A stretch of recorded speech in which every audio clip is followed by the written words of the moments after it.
नमस्कार स्टूडेंट्स, आपका स्वागत है हमारे आज के सेशन में। इन सेशंस में हम बात करेंगे एसएससी सीजीएल में आए हुए प्रीवियस ईयर के क्वेश्चन पेपर्स पर। हम 2023 से स्टार्ट कर रहे हैं और आगे इसको 2024, 25, 26 जैसे जैसे क्वेश्चन पेपर्स होते रहेंगे वैसे वैसे हम इनको डालते रहेंगे। एसएससी सीजीएल टीयर 1 के क्वेश्चन पेपर में 25 क्वेश्चन आते हैं जो कि आपको 10 से 12 मिनट में 100% एक्यूरेसी के साथ करने होते हैं। 100% एक्यूरेसी के लिए आपको घर पे किस तरह से प्रैक्टिस करनी है, वोकैबुलरी को कैसे तैयार करना है, ग्रामर की स्किल्स पर कैसे काम करना है और कॉम्प्रिहेंशन स्किल्स को कैसे टैकल करना है, हैंडल करना है, यही सब सिखाने के लिए मैं इन सेशंस को लाया हूं। इसके साथ साथ मैं आपको बताऊंगा कि किस तरह के क्वेश्चन को एग्जाम में आप किस तरह से हैंडल करें, किस तरह की आपकी अप्रोच होनी चाहिए किसी पर्टिकुलर क्वेश्चंस को लेकर। चलिए शुरू कर लेते हैं हमारे आज के सेशन को, जिसमें हम 27 जुलाई 2023 शिफ्ट 1 में आए हुए एसएससी सीजीएल टीयर 1 के क्वेश्चन पेपर पर बात करेंगे। ये आपके सामने पहला क्वेश्चन है जिसमें आपसे पूछा गया है, एक ईडियम दिया गया है आपको, हार्ड नट टू क्रैक। इस ईडियम का मीनिंग आपको बताना है। देखिए, हार्ड नट टू क्रैक का क्या मतलब होता है, नट क्या होता है। तमाम तरह के नट्स आपने खाए होंगे, आपने यूज किए होंगे, आपके किचन में होंगे। ये पीनट है, ये वॉलनट है, ये कोकोनट है। तो नट का मतलब होता है एक ऐसा फ्रूट, एक ऐसा एडिबल फूड जिसका जो बाहर का सेल होता है, बाहर का जो आवरण होता है वो हार्ड होता है। उसको तोड़ने के बाद अंदर जो निकलता है सीड, वही फ्रूट होता है, उसी को कंज्यूम किया जाता है। ये पिस्ताचियो नट है। कई तरह के और भी नट्स आपने खाए होंगे।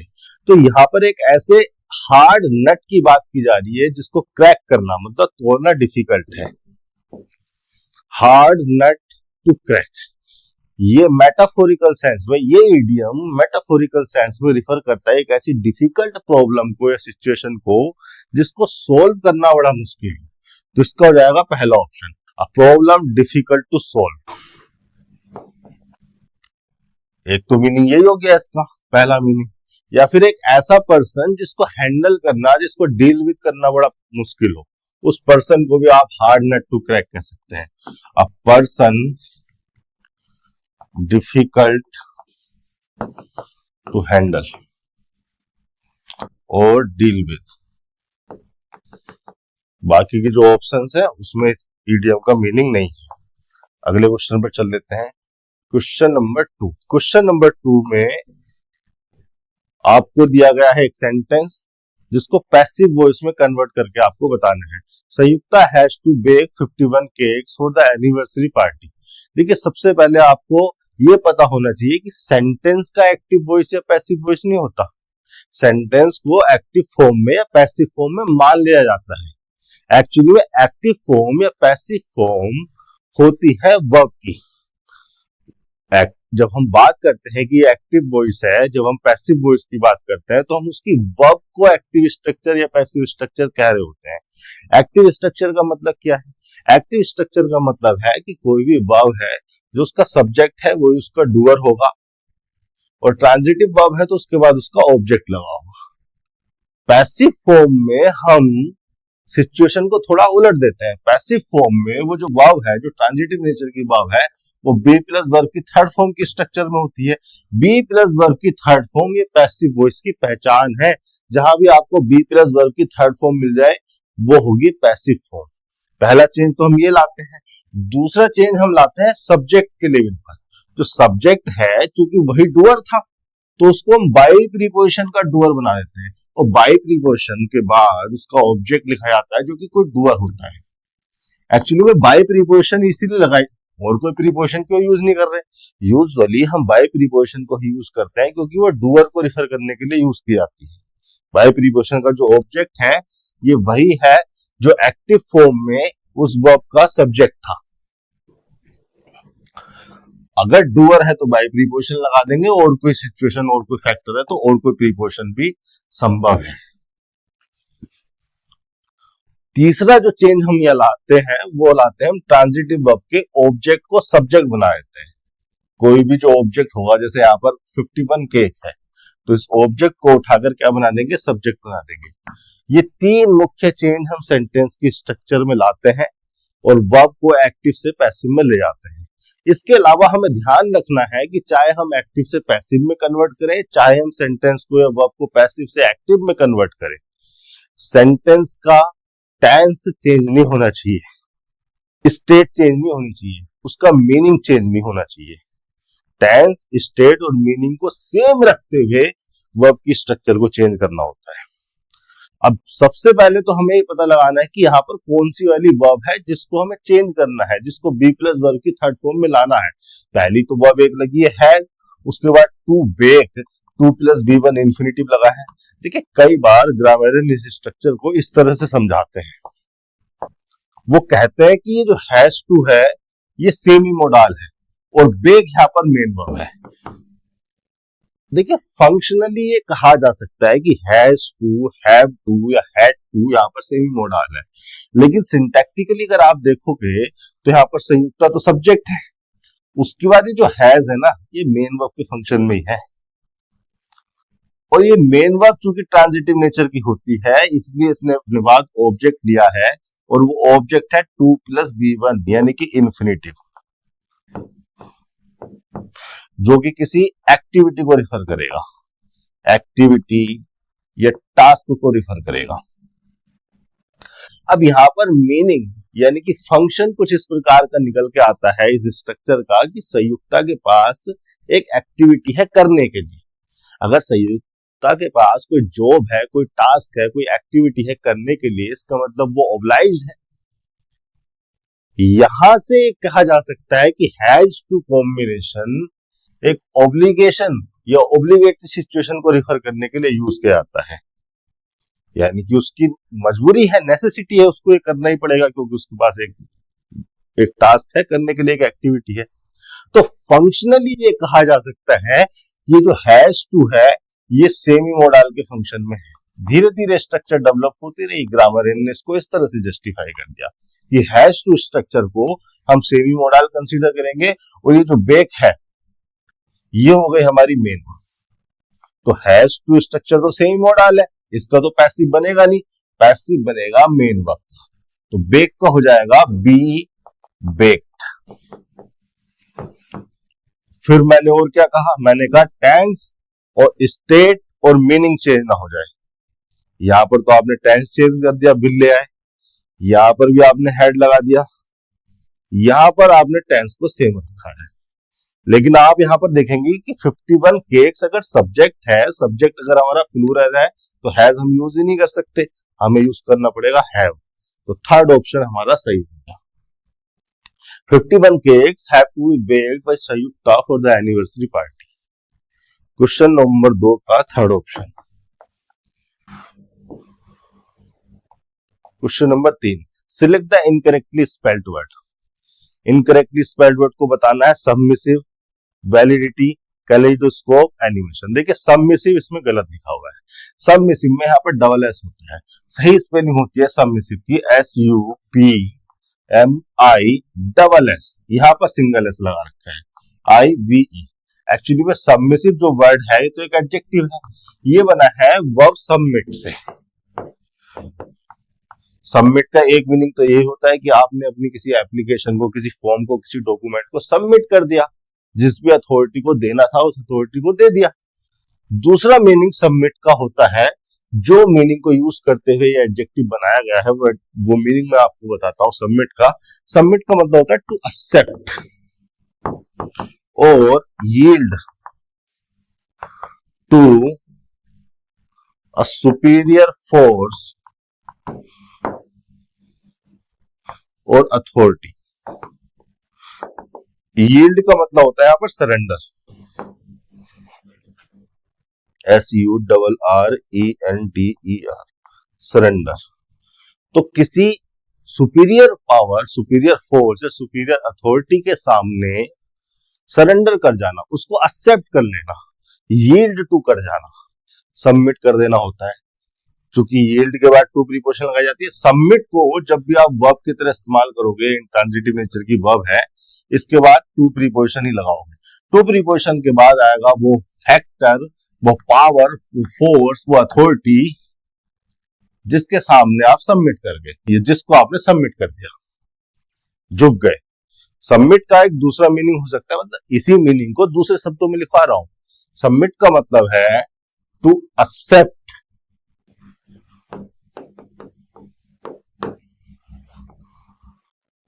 ये टू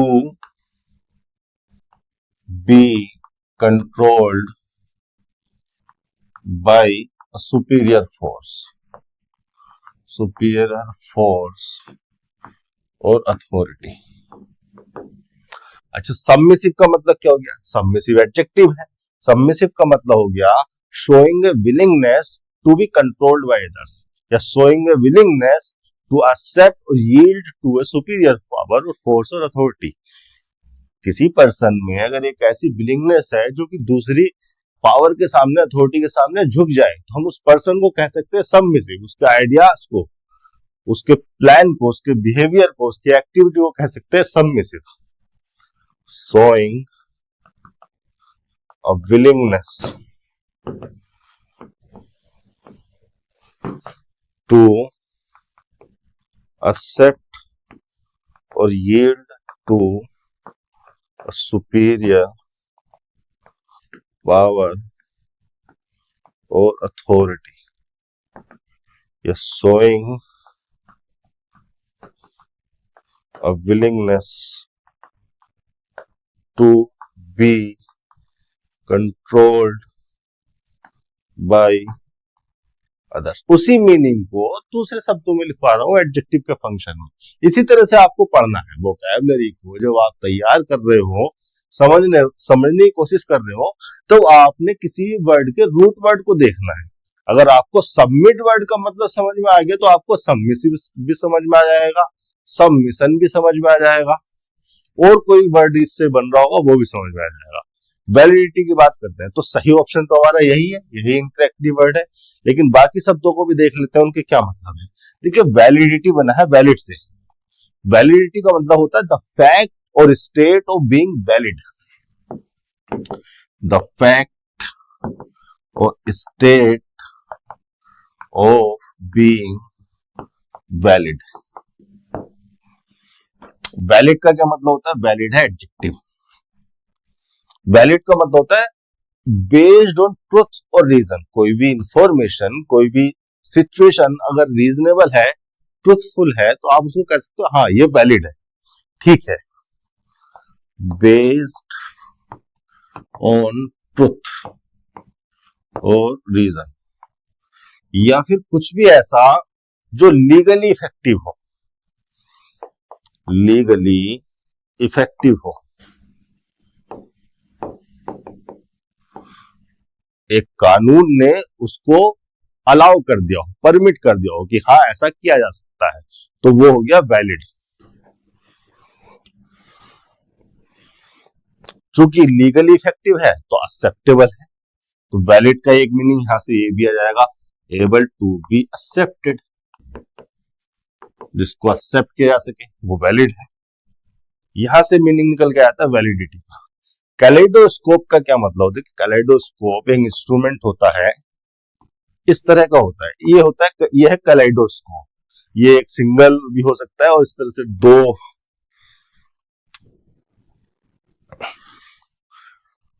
डबल, क्या बोलेंगे इसको, डबल सिलेंडर का भी हो सकता है, सिंगल सिलेंडर का भी हो सकता है।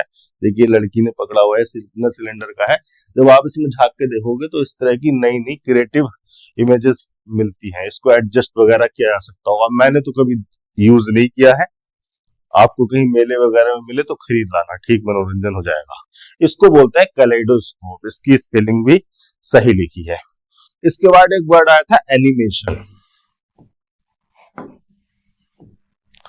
देखिए, एनिमेशन बना है एनाइम से। एक वर्ड हो गया एनाइम।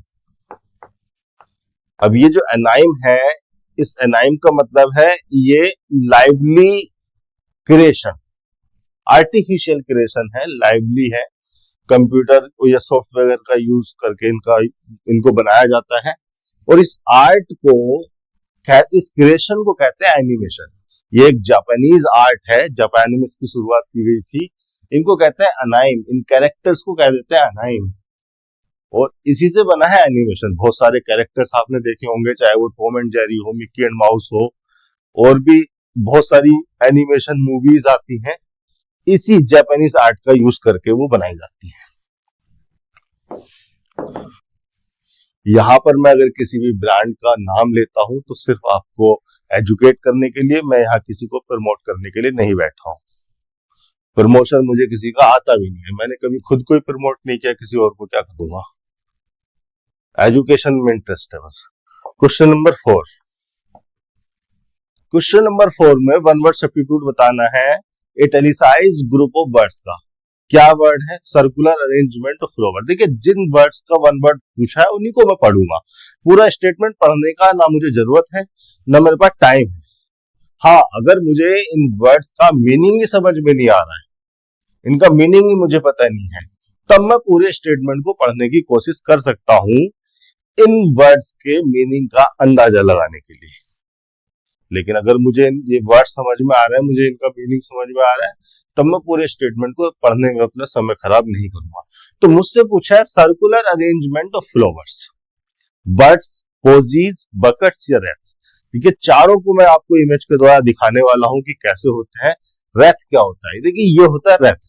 रेथ होता है एक सर्कुलर अरेंजमेंट ऑफ फ्लावर्स, जो किसी मार्टेयर या किसी पर्सन के ऊपर जो डेड हो जाता है उसके सब के ऊपर इस तरह से इसको चढ़ाया जाता है, उसको श्रद्धांजलि देने के लिए।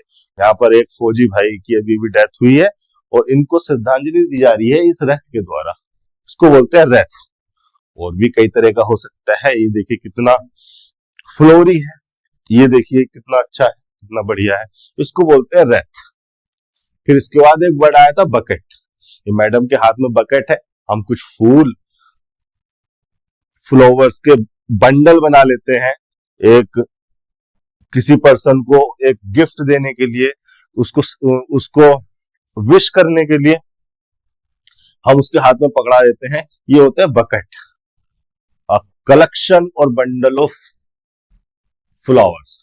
पोजी भी इसी टाइप का होता है, बट डिफरेंस ये है कि पोजी में फूलों की संख्या कम होती है, इसमें भी मैंने ज्यादा दिखा दिए, लेकिन इससे भी कम होती है, और एक ही तरह के फ्लावर्स होते हैं, 4-5 गुलाब के फूल या किसी भी तरह के फूल बांध के आप ले गए किसी को देने के लिए, उसको पोजी कह देंगे।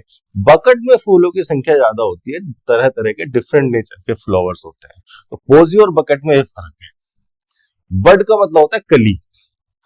कोई भी फूल खिलने से पहले कली होता है, तो उस कली को कहते हैं बड। ये रोज बड है मेरे ख्याल से, और ये भी किसी फ्लावर का बड है। ये सारे के सारे क्या है? बड है। अब ये खिलेंगे तो ये फ्लावर्स बन जाएंगे। खिलने से पहले वो होता है बड, यानी कि कली। क्वेश्चन नंबर 5 पर आ जाइए। एंटोनियम बताना है इंसीजेंट का। पूरा स्टेटमेंट पढ़ने की गलती ना करें। कई बार शब्द इतना आसान दिया होता है, उसका मीनिंग जानते ही समझते ही आप यहाँ से सिनोनियम, एंटोनियम जो भी छाटना होगा वो छाट लेंगे। इंसीजेंट का मीनिंग अगर आपको नहीं पता है तो आप इस स्टेटमेंट को पढ़िए, इंसिडेंट के मीनिंग का अंदाजा लगाइए कि उसका क्या मीनिंग हो सकता है, उसके आधार पर सिनोनियम या एंटोनियम छाटिए। या फिर कई बार ऐसा हो सकता है कि इंसिडेंट का मीनिंग तो आपको पता है, आप जानते हैं इस वर्ड के बारे में, ये जो भी अंडरलाइन वर्ड दिया गया है किसी सेंटेंस में जिसका सिनोनियम या एंटोनियम पूछा गया है आपसे, उस वर्ड का मीनिंग तो आप जानते हैं, लेकिन आपको ऑप्शंस ऐसे दिए गए हैं जो कि करीब करीब है। 2 ऑप्शंस बहुत करीब दे दिए, 3 ऑप्शंस बहुत करीब दे दिए। उस सिचुएशन में आपको ये स्टेटमेंट पढ़ना पड़ सकता है इस वर्ड का इस कंटेक्स्ट में, इस सेंटेंस में एक्चुअल मीनिंग जानने के लिए। मान लो यहां कोई वर्ड दे रखा है, उसके मीनिंग के हिसाब से 2 या 3 वर्ड उसके सिनोनियम या एंटोनियम हो सकते हैं। अब आपको जानना पड़ेगा ये स्टेटमेंट पढ़ के कि यहाँ पे लिखे गए वर्ड का इस सेंटेंस में, इस कंटेक्स्ट में एक्चुअल मीनिंग क्या है, और उस एक्चुअल मीनिंग के हिसाब से यहां से कौन सा वाला ऑप्शन मोस्ट अप्रोप्रिएट हो सकता है। अगर ऐसी सिचुएशन नहीं है तो आप सीधे उस वर्ड को पढ़िए, ऑप्शन छाटिए और आगे बढ़िए। इंसिडेंट एक एडजेक्टिव है, इसका मतलब होता है नेवर स्टॉपिंग, कुछ भी ऐसा जो रुके ना, चलता ही रहे।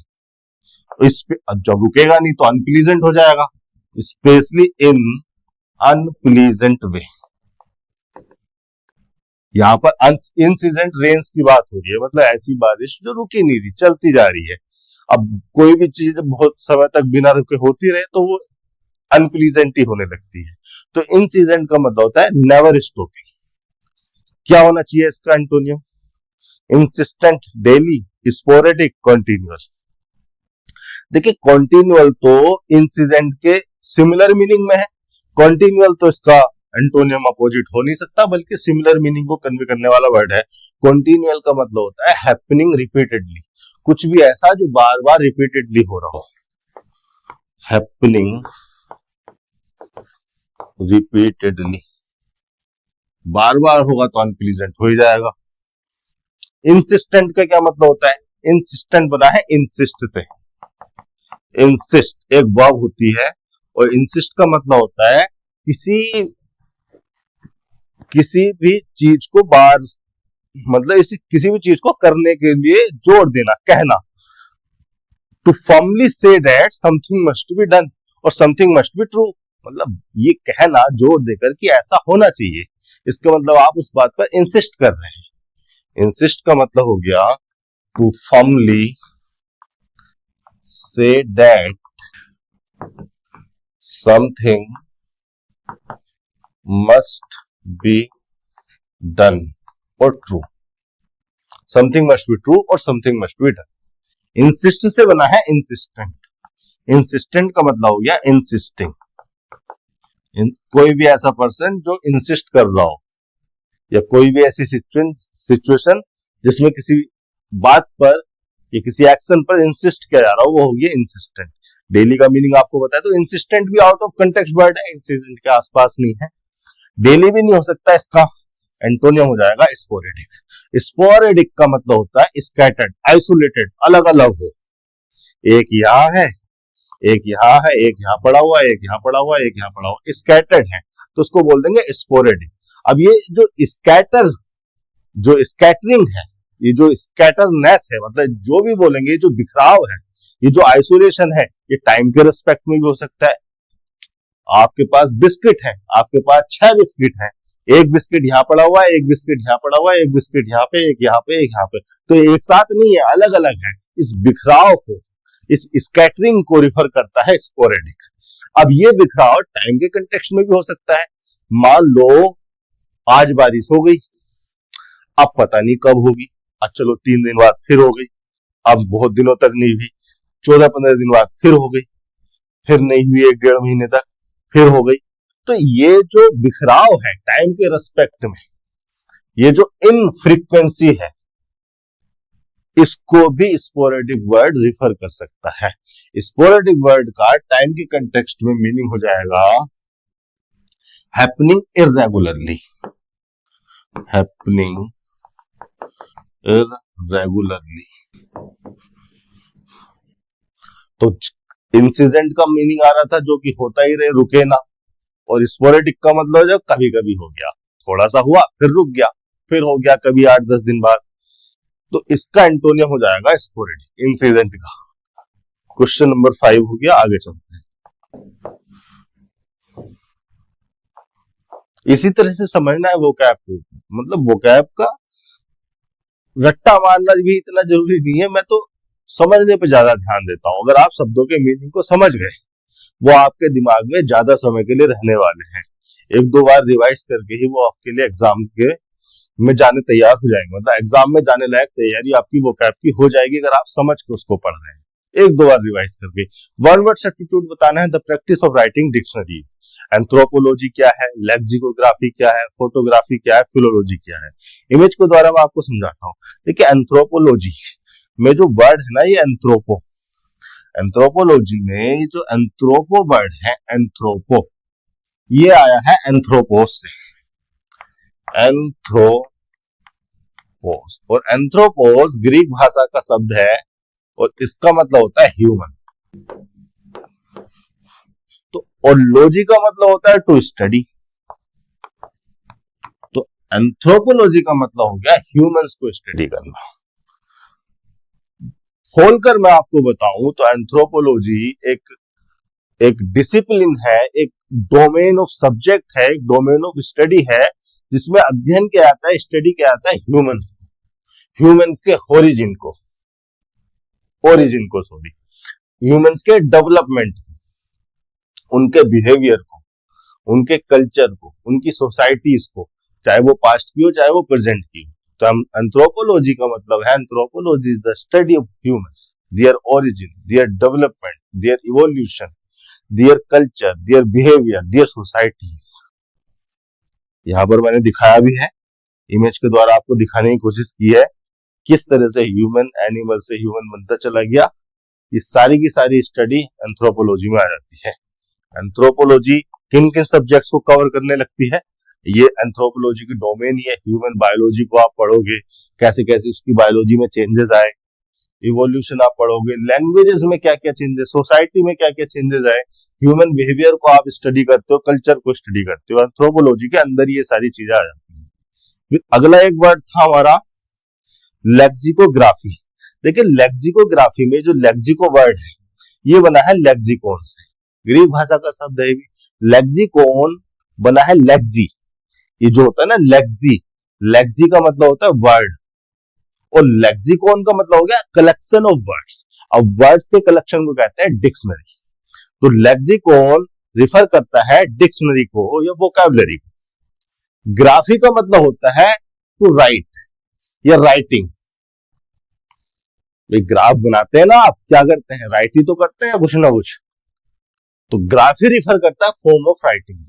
इस तरह से लेक्सिकोग्राफी वर्ड निकल कर आया और इसका मतलब हो गया the practice of writing a dictionary और वोकैबुलरी। डिक्शनरी या वोकैबुलरी को राइट करने की जो प्रैक्टिस होती है उसको कहते हैं लेक्सिकोग्राफी। यही मेरे ख्याल से आपसे पूछा गया था। The practice of writing dictionaries का हो जाएगा दूसरा ऑप्शन। फोटोग्राफी का मतलब आपको पता है, ये हो गई फोटोग्राफी। फिलोलॉजी के बारे में आपको बता दूंगा। फोटोग्राफी का मतलब आपको पता है, कैमरा आप सब यूज करते हैं, कभी ना कभी आपने फोटोग्राफी सभी ने की होगी। अब तो फोटोग्राफी करना बहुत ही कॉमन हो गया है, सभी लोग करते हैं। एक सही वर्ड हमें मिला है फिलोलॉजी।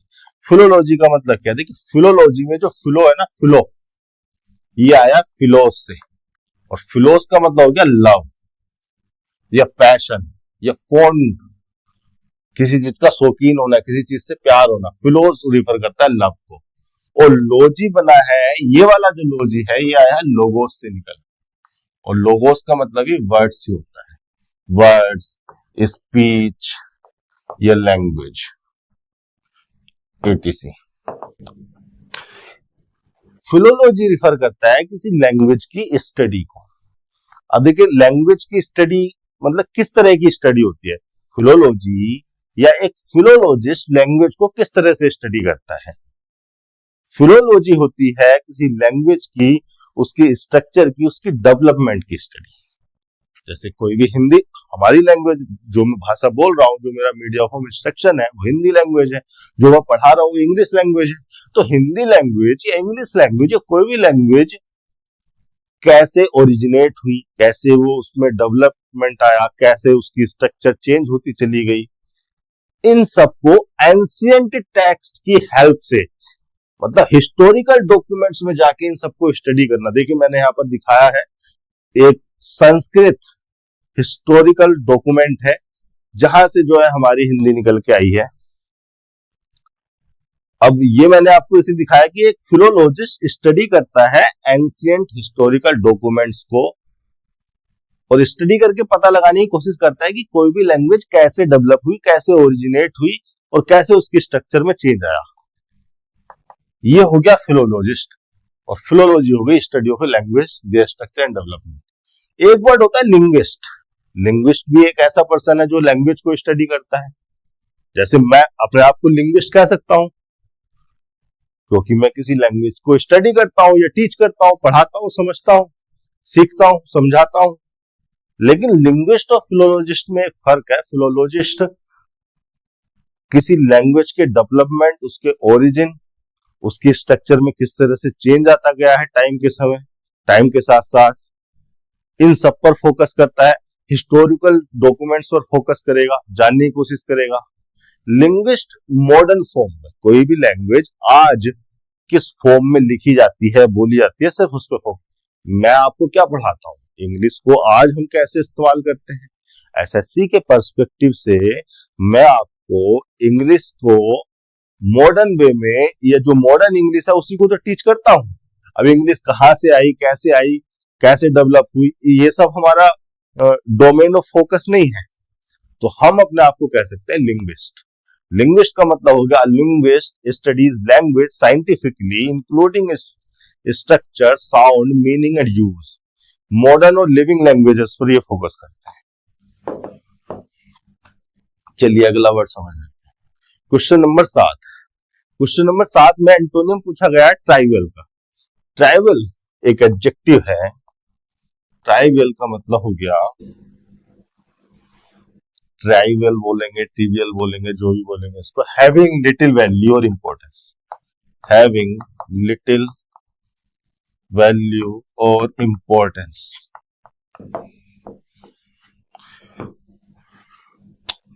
इनसिग्निफिकेंट, जिसकी बहुत ज्यादा वैल्यू ना हो। इनसिग्निफिकेंट का अपोजिट हो जाएगा सिग्निफिकेंट। और आपसे एंटोनियम में तो पूछा गया है, सिग्निफिकेंट ऑप्शन में है। सिग्निफिकेंट का मतलब क्या होता है? सिग्निफिकेंट का मतलब होता है हैविंग मीनिंग और इंपॉर्टेंस। कुछ भी ऐसा जिसका एक मीनिंग हो, एक स्पेशल खास मीनिंग हो, और उस मीनिंग की वजह से उसकी इंपॉर्टेंस भी हो। हैविंग मीनिंग एंड इंपॉर्टेंस, तो उसको कह देंगे सिग्निफिकेंट। या फिर कुछ भी ऐसा जो इंपॉर्टेंट हो, और इंपॉर्टेंट होने की वजह से नोटिसेबल भी होगा। भाई जो भी पर्सन या जो भी चीज, जो भी इफेक्ट, जो भी चेंज अगर इंपॉर्टेंट होगी तो इंपॉर्टेंट होने की वजह से नोटिसेबल भी होगी। तो इंपॉर्टेंट एंड नोटिसेबल को भी रिफर करता है नोटिसेबल। कुछ भी ऐसा जो ग्रेट हो, जो लार्ज हो, साइज में, अमाउंट में, इंटेंसिटी में, स्कोप में, उसको भी हम सिग्निफिकेंट कह सकते हैं। Great and large. ग्रेट होगा, लार्ज होगा किसी भी डोमेन में, चाहे वो एक्सटेंट में हो, अमाउंट में हो, साइज में हो, नंबर में हो, तो नोटिसेबल भी होगा, इंपॉर्टेंट भी होगा। तो एक तरह से सिग्निफिकेंट के सारे मतलब ही हैं। इस मतलब सारे मतलब सिग्निफिकेंट से रिलेट करते हैं। एंटोनियम हो जाएगा ट्राइवल। ह्यूज का मतलब क्या होता है? हैवी का मतलब क्या होता है? लाइट का मतलब क्या होता है? ह्यूज का मतलब होता है एक्सट्रीमली लार्ज इन साइज और अमाउंट। साइज और अमाउंट में अगर एक्सट्रीमली लार्ज है तो आप उसे ह्यूज कह सकते हैं। ये तो आपने समझ ही लिया होगा, इसको इरेज कर देता हूं। ह्यूज का मतलब हो गया एक्सट्रीमली लार्ज इन साइज और अमाउंट। हैवी का मतलब क्या हो गया? हैवी का मतलब जिसमें वेट ज्यादा हो, हैविंग ग्रेट वेट। और जब वजन ज्यादा होगा तो डिफिकल्ट टू मूव होगा। तो कोई भी ऐसा ऑब्जेक्ट जिसको हिलाना डिफिकल्ट हो उसको आप हैवी कह सकते हैं। जिसका वेट ज्यादा हो उसको आप हैवी कह सकते हैं। लाइट के दो मतलब हो जाते हैं। लाइट का मतलब पहले तो सोलर एनर्जी होगी, सन से जो आती है वो ब्राइटनेस, उसको हम लाइट कह देते हैं। दूसरा, जब लाइट एडजेक्टिव होगा तो उसका मतलब हैविंग लेस वेट। कोई भी ऐसा ऑब्जेक्ट जिसमें ज्यादा वजन ना हो, आसानी से हल्का, आसानी से उठाया जा सकता हो, हिलाया जा सकता हो, उसको लाइट कह देंगे। क्वेश्चन नंबर 7 का 4 प्लस क्वेश्चन नंबर 7 का फर्स्ट ऑप्शन हो जाएगा, और ये चारों आपको समझ में आ गए। क्वेश्चन नंबर 8 पे चलते हैं। एंटोनियम बताना है इसमें ऑब्जेक्ट का। I object the false claims made against me. देखिए, सबसे पहली बात तो ऑब्जेक्ट के बाद यहाँ पर टू प्रीपोजिशन आना चाहिए था, क्योंकि ऑब्जेक्ट है एक इंट्रांजिटिव नेचर की बात। ऑब्जेक्ट का मतलब होता है टू अपोज समथिंग और समवन, टू अपोज समथिंग और समवन, या to express opposition. To express opposition to something और समवन। एक ही मीनिंग को दो तरह से लिखवा दिया मैंने, परेशान मत हो। तो ऑब्जेक्ट के बाद टू प्रीपोजिशन लगाया जाता है। ऑब्जेक्ट इंट्रांजिटिव नेचर की वर्ब है। टू प्रीपोजिशन अब एग्जामिनर ने छोड़ दिया हो या हमारे टाइपराइटर से गलती हो गई, जहां भी जो भी हुआ है, फिलहाल हमारा फोकस टू प्रीपोजिशन पर नहीं होना चाहिए यहाँ पर। वो तो मैंने आपको बता दिया क्योंकि सिचुएशन सामने आ गई। हमारा फोकस है यहाँ पर ऑब्जेक्ट के मीनिंग पर और उसका एंटोनियम पर। ऑब्जेक्ट का मीनिंग पता होगा तो एंटोनियम बता पाएंगे। तो ऑब्जेक्ट का मतलब हो गया टू अपोज समथिंग और समवन। किसी ने कुछ कहा, आपने उसको अपोज कर दिया, तो आपने उसको ऑब्जेक्ट कर दिया। क्या होना चाहिए इसका antonym? Assent is restore ascertain. इसका एंटोनियम हो जाएगा असेंट, ASSENT। देखिए जो असेंट वर्ड है ये वर्ब भी होती है और नाउन भी हो जाता है। असेंट जब वर्ब होगी तो उसका मतलब होगा to express approval and agreement. किसी भी सिचुएशन पर किसी भी चीज को लेकर अपना अप्रूवल दे देना, एग्रीमेंट दे देना, हाँ हाँ ठीक है कर लो, सही है, बढ़िया कर लो, ये असेंट करना होता है। ये भी इंट्रांजिटिव नेचर की ही वर्ब होती है। To express approval and agreement. तो यहां पर चाहे ऑब्जेक्ट लगाओ चाहे यहां पर असेंट लगाओ, टू प्रीपोजिशन तो आना ही था। तो ऑब्जेक्ट का डायरेक्ट मीनिंग कन्वे करने वाला वर्ड है असेंट।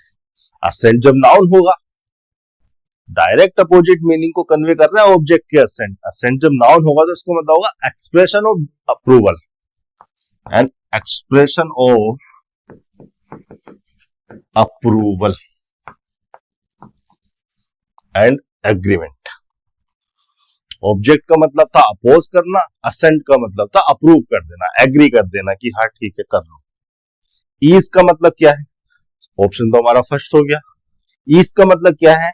ईज का मतलब देखिए ईज से बना है इजी, तो किसी भी सिचुएशन को इजी कर देना,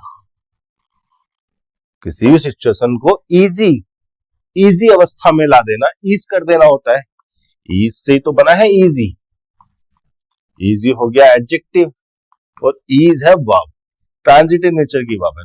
ईज का मतलब हो जाएगा to make something less severe, difficult, problematic और पेनफुल, etc। कोई भी सिचुएशन सीवियर थी उसको लेस सीवियर कर देना, पेनफुल थी तो उसको लेस पेनफुल कर देना।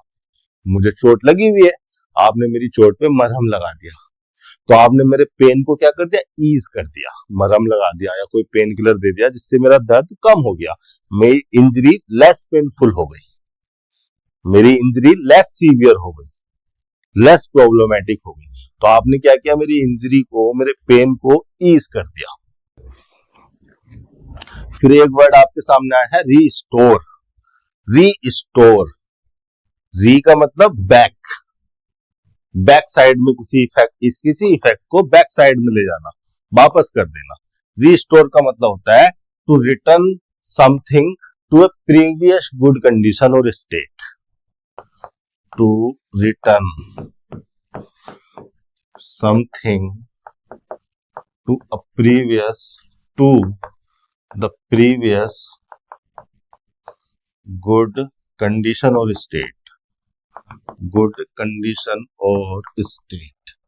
ट्रांजिटिव नेचर की वह होती है भी। असर्टेन का मतलब क्या है? असर्टेन का मतलब है टू मेक समथिंग श्योर या सर्टेन। आपने मुझसे कुछ पूछा, यार ऐसा है क्या? मैंने बोल दिया हाँ ठीक है ऐसा ही है, तो मैंने उसको क्या कर दिया? सर्टेन कर दिया, श्योर कर दिया, यानी कि असर्टेन कर दिया मैंने। टू मेक समथिंग सर्टेन और श्योर। क्वेश्चन नंबर 8 का फर्स्ट ऑप्शन हो जाएगा। आगे चलते हैं। क्वेश्चन नंबर 9 में आपसे पूछा गया है, अंडरलाइन सेगमेंट दिया गया है, अंडरलाइन सेगमेंट को इस मीनिंग को कन्वे करने वाले इडियम को बताना है हमें, कौन सा होगा? Highest priority, fair and square, ever and anon, free and easy, first and foremost. देखिए, अगर आपको इन चारों इडियम के मीनिंग नहीं भी पता है ना, वैसे तो आसान इडियम है, एसएससी प्रीवियस ईयर से ही पूछे जाते हैं ज्यादातर वोकैबुलरी 80-90%।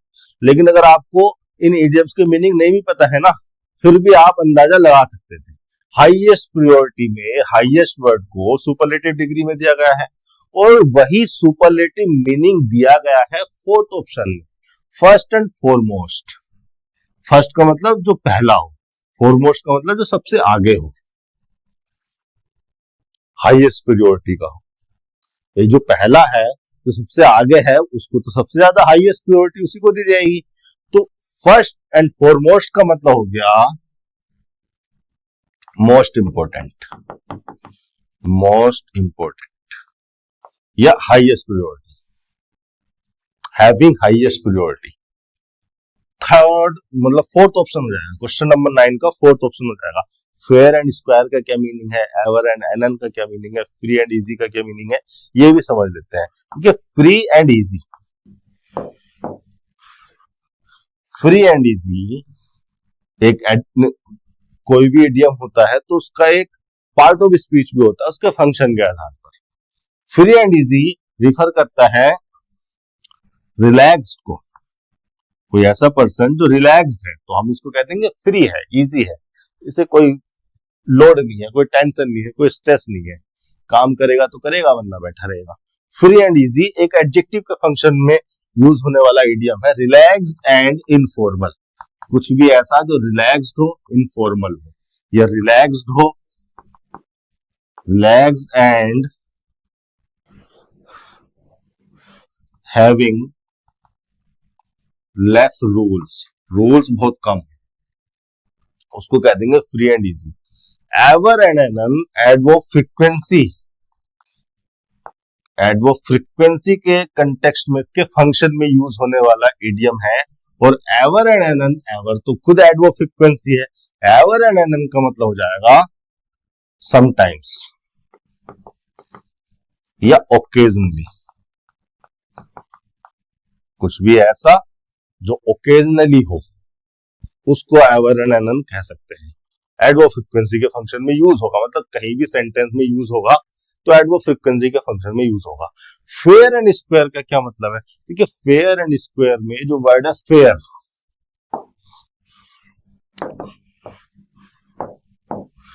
फेयर एंड स्क्वायर में जो वर्ड है ना फेयर, ये रिफर करता है अनबायस्ड होने को, अनबायस्ड होने को, या फिर ये रिफर करता है ऑनेस्टी को, ऑनेस्ट होने को, या फिर ये रिफर करता है जस्ट होने को, कि आप किसी की तरफ को बायस नहीं है, आप ऑनेस्ट है, आप फेयर है।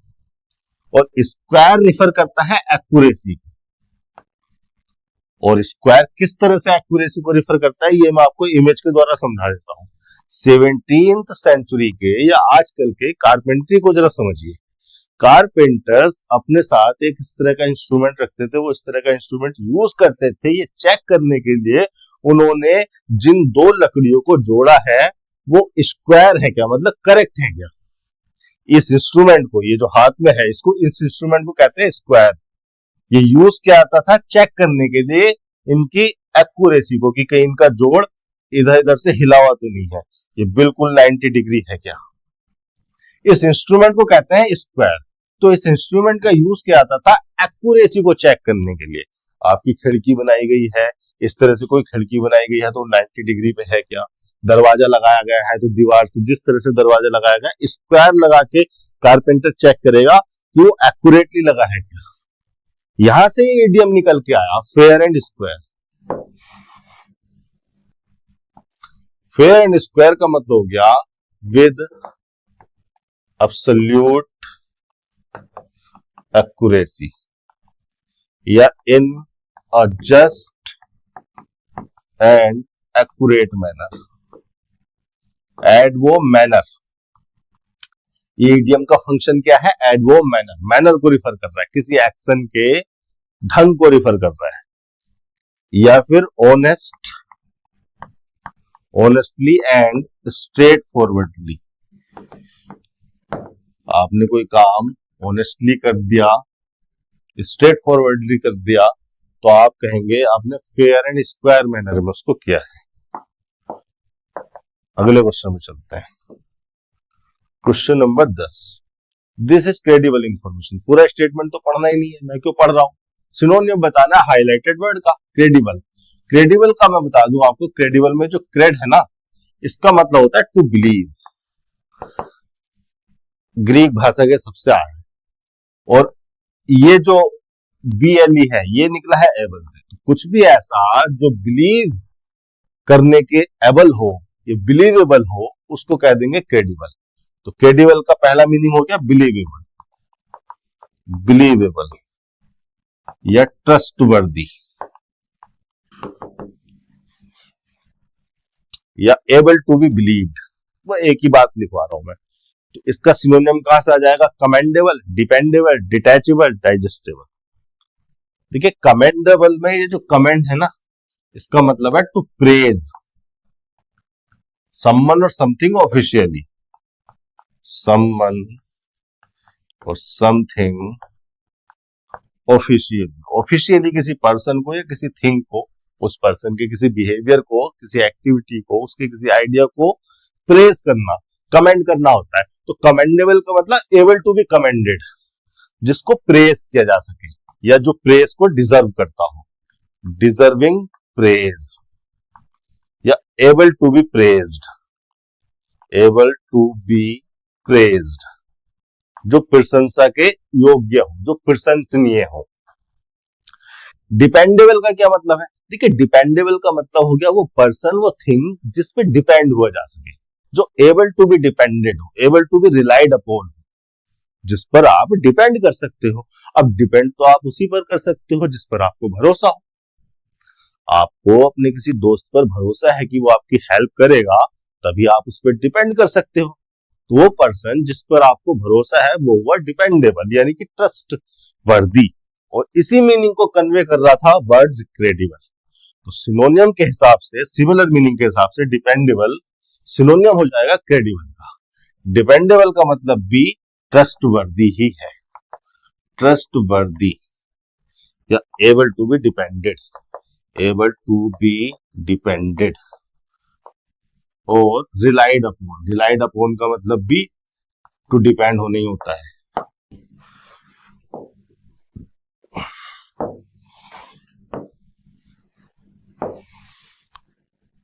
डिटैचेबल का क्या मतलब है, डिटैचेबल में जो वर्ड है ना डिटैच, इसका मतलब होता है सेपरेट करना। टू डिटैच का मतलब टू सेपरेट। अभी अभी ये दोनों हाथ जुड़े हुए हैं, अभी मैंने इनको डिटैच कर दिया, सेपरेट कर दिया। तो डिटैचेबल का मतलब एबल टू बी सेपरेटेड, जिनको सेपरेट किया जा सके। जैसे ये स्मार्ट बोर्ड है, ये इस दीवार से चिपका हुआ नहीं है, ये डिटैचेबल है, इसको यहां से हटाया जा सकता है। मैं अपना स्क्रू ड्राइवर लूंगा और इसको पीछे से जो स्क्रूज है उनको खोल दूंगा और इसको उठाकर इस वाली दीवार पे लगा दूंगा, क्योंकि डिटैचेबल है, सेपरेट किया जा सकता है, सेपरेटेबल है। तो डिटैचेबल का मतलब हो गया एबल टू बी सेपरेटेड, जिसको सेपरेट किया जा सके, able to be separated. Digestible का क्या मतलब है, डाइजेस्टेबल बना है डाइजेस्ट से। डाइजेस्ट किसे करते हैं आप, फूड को डाइजेस्ट करते हैं, किसी इंफॉर्मेशन को डाइजेस्ट करने का मतलब है किसी को, फूड को, किसी भी स्पेसिफिकली फूड को रिफर करता है डाइजेस्ट वर्ड। किसी फूड को खा लेना, उसको हजम कर जाना, डाइजेस्ट करना होता है। इस जिस प्रकार से आप किसी फूड को डाइजेस्ट कर सकते हैं, मेटाफोरिकल सेंस में आप किसी इंफॉर्मेशन को भी डाइजेस्ट कर सकते हैं। मैंने आपको कोई बात बताई, बहुत ही सीक्रेट प्राइवेट टाइप की, और आपने उसको अपने पास तक ही रखा, किसी और को नहीं बताया, मतलब आप उस इंफॉर्मेशन को डाइजेस्ट कर गए, हजम कर गए। तो डाइजेस्टेबल का मतलब होता है एबल टू बी डाइजेस्टेड, किसी फूड को रिफर करेगा। कोई फूड है, कहते हैं ना इजीली डाइजेस्टेबल है, खाओगे आसानी से हजम हो जाएगा। उसी प्रकार से कोई इंफॉर्मेशन भी इजीली डाइजेस्टेबल या डाइजेस्टेबल हो सकती है। तो डाइजेस्टेबल का मतलब हो गया एबल टू बी डाइजेस्टेड, किसी फूड को या किसी इंफॉर्मेशन को रिफर करेगा, able to be digested, digested. अगले क्वेश्चन में चलते हैं। क्वेश्चन नंबर 10 का दूसरा ऑप्शन सही हो जाएगा। हम है क्वेश्चन नंबर 11 में। ये क्वेश्चन नंबर 11 में पूछा गया है आपसे सेंटेंसेस को अरेंज करना है इन चारों सीक्वेंस में से किसी एक सीक्वेंस को, जो सही ऑप्शन है वो हमें बताना है। पहले स्टेटमेंट को पढ़ते हैं। मैं आपको ये बता दूं कि बहुत सारे स्टूडेंट और बहुत सारे टीचर शॉर्ट ट्रिक के चक्कर में लगे रहते हैं। शॉर्ट ट्रिक कोई कोई मतलब मैजिक नहीं है, कोई ऐसा कोई जादू छड़ी आपके हाथ में नहीं दे देगा कोई टीचर आपको शॉर्ट ट्रिक बताकर। शॉर्ट ट्रिक खुद आपके दिमाग में डेवलप हो जाती है। अगर आपकी कॉम्प्रिहेंशन स्किल्स अच्छी है, आपने चीजों को पढ़ा है, समझा है, आपने बुक्स वगैरह पढ़ी है, न्यूज़पेपर वगैरह पढ़ते हैं, तो कॉम्प्रिहेंशन स्किल्स आपकी अगर अच्छी हो गई है तो शॉर्ट ट्रिक अपने आप दिमाग में आ जाएंगी। शॉर्ट ट्रिक नहीं कहते हैं। शॉर्ट ट्रिक तो मतलब मुझे ये शब्द ही ऐसा है कि मतलब बड़ा अजीब सा लगता है। एक्चुअली में ये होते हैं छोटे छोटे क्लू, छोटे छोटे हिंट जो लैंग्वेज की स्ट्रक्चर आपको प्रोवाइड करती है। अब आप इनको पकड़ तभी सकते हैं जब आपने लैंग्वेज को पढ़ा हो, वरना तो आप 10-20 क्लू या 10-20 हिंट शॉर्ट ट्रिक के नाम पर किसी टीचर से सीख भी लोगे तो वो सफिशिएंट नहीं है। ऐसे सैकड़ों हजारों क्लू लैंग्वेज की स्ट्रक्चर में छुपे होते हैं जो आपको पकड़ने हैं इस तरह के सेंटेंस अरेंजमेंट वाले क्वेश्चंस को करने के लिए। और ये आप तभी पकड़ पाओगे जब आप किसी लैंग्वेज की स्ट्रक्चर को पढ़ोगे, समझोगे, कॉम्प्रिहेंड करोगे। कॉम्प्रिहेंशन का मतलब है, कॉम्प्रिहेंशन बना है कॉम्प्रिहेंड से। कॉम्प्रिहेंड वर्ब होती है, कॉम्प्रिहेंड का मतलब होता है टू अंडरस्टैंड समथिंग कंप्लीटली। तो कोई भी कॉम्प्रिहेंशन का क्वेश्चन देकर, चाहे वो सेंटेंस अरेंजमेंट हो, चाहे वो अनसीन पैसेज हो जिसको पढ़कर आपको 4-5 क्वेश्चन का जवाब देना हो, या फिर वो क्लोज टेस्ट हो, कोई भी कॉम्प्रिहेंशन स्किल्स का क्वेश्चन देकर आपको एग्जामिनर आपसे चाहता है कि आपको लैंग्वेज की समझने की स्किल्स कितनी है उन्हें चेक किया जाए। आप शॉर्ट ट्रिक के चक्कर में पड़ रहे हैं।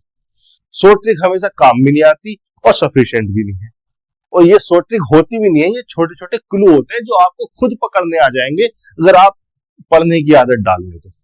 मैं बताता हूं कैसे।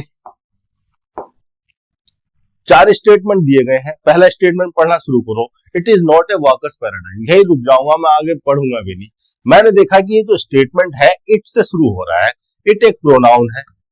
मुझे पता है कि प्रोनाउन किसी नाउन के लिए लगाया जाता है, तो पहले इस ए स्टेटमेंट से पहले वो स्टेटमेंट आना चाहिए जहां पे उस नाउन का इस्तेमाल हुआ हो, उस नाउन का जिक्र हुआ हो जिस नाउन के लिए हमने इट प्रोनाउन ए स्टेटमेंट में लगा रखा है।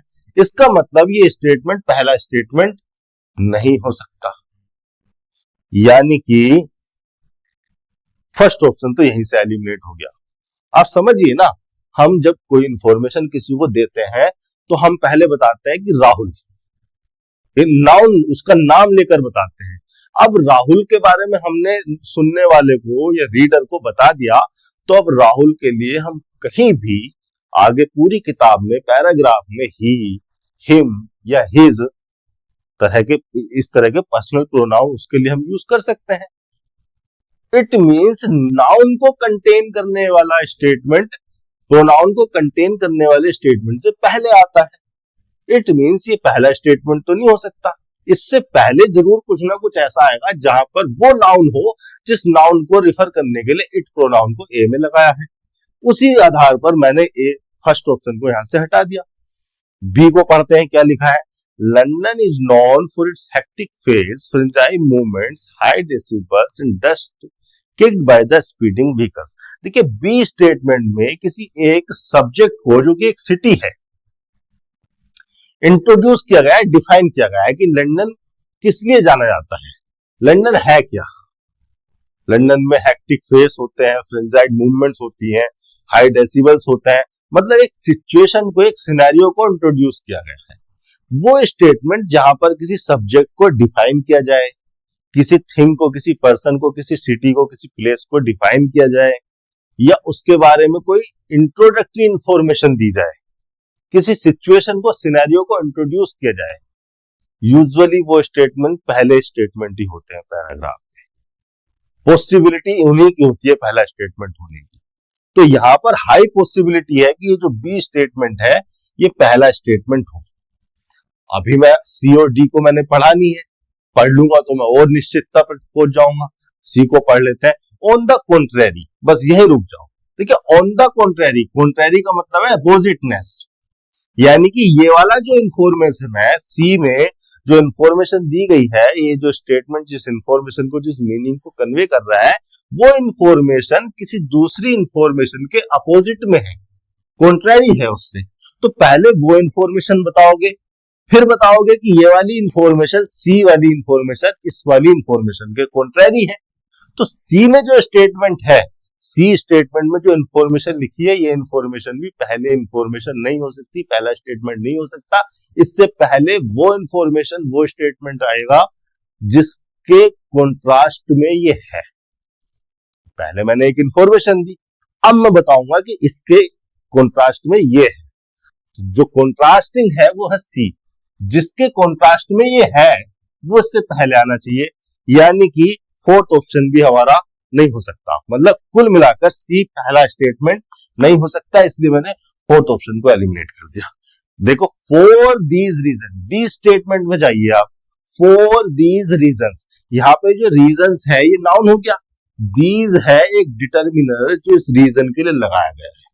अब दिस हो, दैट हो, दीज हो, दोज हो, ये डिटर्मिनर हो चाहे प्रोनाउन हो, ये पॉइंट आउट करने के लिए लगाए जाते हैं। This car, that car, these cars, those cars, क्या कर रहे हैं आप? पॉइंट आउट कर रहे हैं। पॉइंट आउट तो आप तभी कर सकते हैं जब कोई चीज मौजूद हो। भैया मैं इस कार को पॉइंट आउट तभी कर सकता हूं जब मेरे सामने कार खड़ी हो। मेरे सामने अगर कार खड़ी है तभी तो मैं कह सकता हूं दिस कार। अगर खड़ी नहीं है तो मैं कैसे कह दूंगा दिस कार? या कहीं दूर पे कोई कार खड़ी है तो मैं उसको कह सकता हूं डेट कार। अगर कार खड़ी नहीं है, कोई कार एग्जिस्टेंस में है ही नहीं, तो मैं उसको पॉइंट आउट कैसे कर सकता हूं? कुल मिलाकर कहने का मतलब ये है कि दिस, दैट, दीज और दोज, ये चाहे डिटर्मिनर के फंक्शन में हो चाहे ये प्रोनाउन के फंक्शन में हो, ये पॉइंट आउट करने के लिए यूज होते हैं। और पॉइंट आउट उसे ही किया जा सकता है जो पहले से मौजूद है। यानी कि ये वाला स्टेटमेंट भी पहला स्टेटमेंट नहीं हो सकता, इससे पहले वो इंफॉर्मेशन आएगी जिस इंफॉर्मेशन में वो रीजंस मौजूद हो। वो रीजंस के बारे में आपने बता दिया, फिर आप डी स्टेटमेंट में उनको पॉइंट आउट कर रहे हैं, दीज रीजंस जो पहले बता दिए गए हैं। यानी कि ये जो डी स्टेटमेंट है ये पहला स्टेटमेंट नहीं हो सकता, इससे पहले वो स्टेटमेंट लिखो जहां पर वो रीजंस है। और वो रीजंस मेरे ख्याल से बी में ही है, बी या ए में जो भी है, ठीक है, कि हेक्टिक फेस है, फ्रेंजाइल मूवमेंट है, इन्हीं सारे रीजंस की बात मेरे ख्याल से कर रहा है। मैंने पूरा स्टेटमेंट पढ़ा भी नहीं है, बता रहा हूं अंदाजे से। तो ये पहला स्टेटमेंट नहीं हो सकता, ये नहीं हो सकता, ये नहीं हो सकता। फिर तो एक ही ऑप्शन बचा, बी ए डी सी। एक बार इसको पढ़कर सीक्वेंस को मैच कर लो और कंफर्म हो जाएगा आपको कि मैं सही कह रहा हूं या गलत। 12वें पे चलते हैं। पैसिव में कन्वर्ट करना, my father is reading the newspaper. फिर से मैंने बताया कि जो वर्ब है उसको बी प्लस वर्ब की थर्ड फॉर्म में ले जाओ, और चूंकि प्रेजेंट कंटिन्यूअस है तो प्रेजेंट कंटिन्यूअस को ही रखोगे। पैसिव में भी ऑब्जेक्ट को सब्जेक्ट बना दो, सब्जेक्ट चूंकि डूअर है उसको बाय प्रीपोजिशन का ऑब्जेक्ट बना दो, डूअर लिख दो। तो टेंस, स्टेट और मीनिंग को चेंज नहीं करना है। यहां पर आपने टेंस चेंज कर दिया, यहां पर आपने टेंस चेंज कर दिया, यहां पर भी आपने टेंस चेंज कर दिया। फर्स्ट ऑप्शन में टेंस सेम, पहला ऑप्शन हो जाएगा। आगे चलो, he described about the scenery yesterday. देखिए डिस्क्राइब जो वर्ब है ट्रांजिटिव नेचर की है। डिस्क्राइब का मतलब है to explain something about something, किसी भी थिंग या किसी पर्सन के बारे में कुछ एक्सप्लेन करना, किसी भी थिंग या किसी पर्सन के बारे में कुछ बताना, डिटेल में कुछ कहना। तो डिस्क्राइब के मीनिंग में ही अबाउट का मीनिंग निहित है। डिस्क्राइब का जब मैं मीनिंग लिखवाऊंगा तो देखिए क्या लिखाऊंगा, टू एक्सप्लेन समथिंग या to tell something about something और समवन। तो डिस्क्राइब के मीनिंग में ही मैंने अबाउट लिखा दिया। डिस्क्राइब ट्रांजिटिव नेचर की वर्ब है, ट्रांजिटिव नेचर की वर्ब है तो उसके बाद आएगा इसका ऑब्जेक्ट। आपने प्रीपोजिशन लगा रखा है जो कि गलत हो गया। अबाउट को हटाओ, क्योंकि यस्टरडे लगा था तो वर्ब की सेकंड फॉर्म सही थी, लेकिन ट्रांजिटिव वर्ब के बाद सीधे उसका ऑब्जेक्ट लिखो, अबाउट की जरूरत नहीं है। कौन सा वाला हो जाएगा सही? दूसरा ऑप्शन हो जाएगा। यहां पर एक तो अबाउट को भी लगा रखा है और ये स्पेलिंग भी गलत कर दी। यहां पर भी अबाउट का यूज किया है, ये भी इसलिए गलत हो गया। फोर्थ ऑप्शन में यहां पर अबाउट तो हटाया लेकिन टेंस में गड़बड़ी कर गया। यस्टरडे लगा था तो वर्ब की सेकंड फॉर्म यूज करनी थी। तो क्वेश्चन नंबर 13 का दूसरा option. Question number 14, incorrectly spelled word को बताना है। Oligopoly, xylophone, zenith, robust. देखिए गलत वर्ड लिखा हुआ है रोबस्ट, डबल बी यहां नहीं होता है, सही स्पेलिंग होती है ROBUST। रोबस्ट एडजेक्टिव है। रोबस्ट का मतलब होता है स्ट्रॉन्ग एंड हेल्दी। कोई भी पर्सन या कोई भी एनिमल स्ट्रॉन्ग है, हेल्दी है, तो हम उसको कह देंगे robust. Strong and healthy, person या एनिमल को रिफर करने के लिए, पर्सन या एनिमल को रिफर करने के लिए। अगर आप किसी थिंग, किसी सिचुएशन को रिफर कर रहे हैं, किसी सिस्टम को रिफर कर रहे हैं, तो रोबस्ट का मतलब हो जाएगा strong and unlikely to break. Unlikely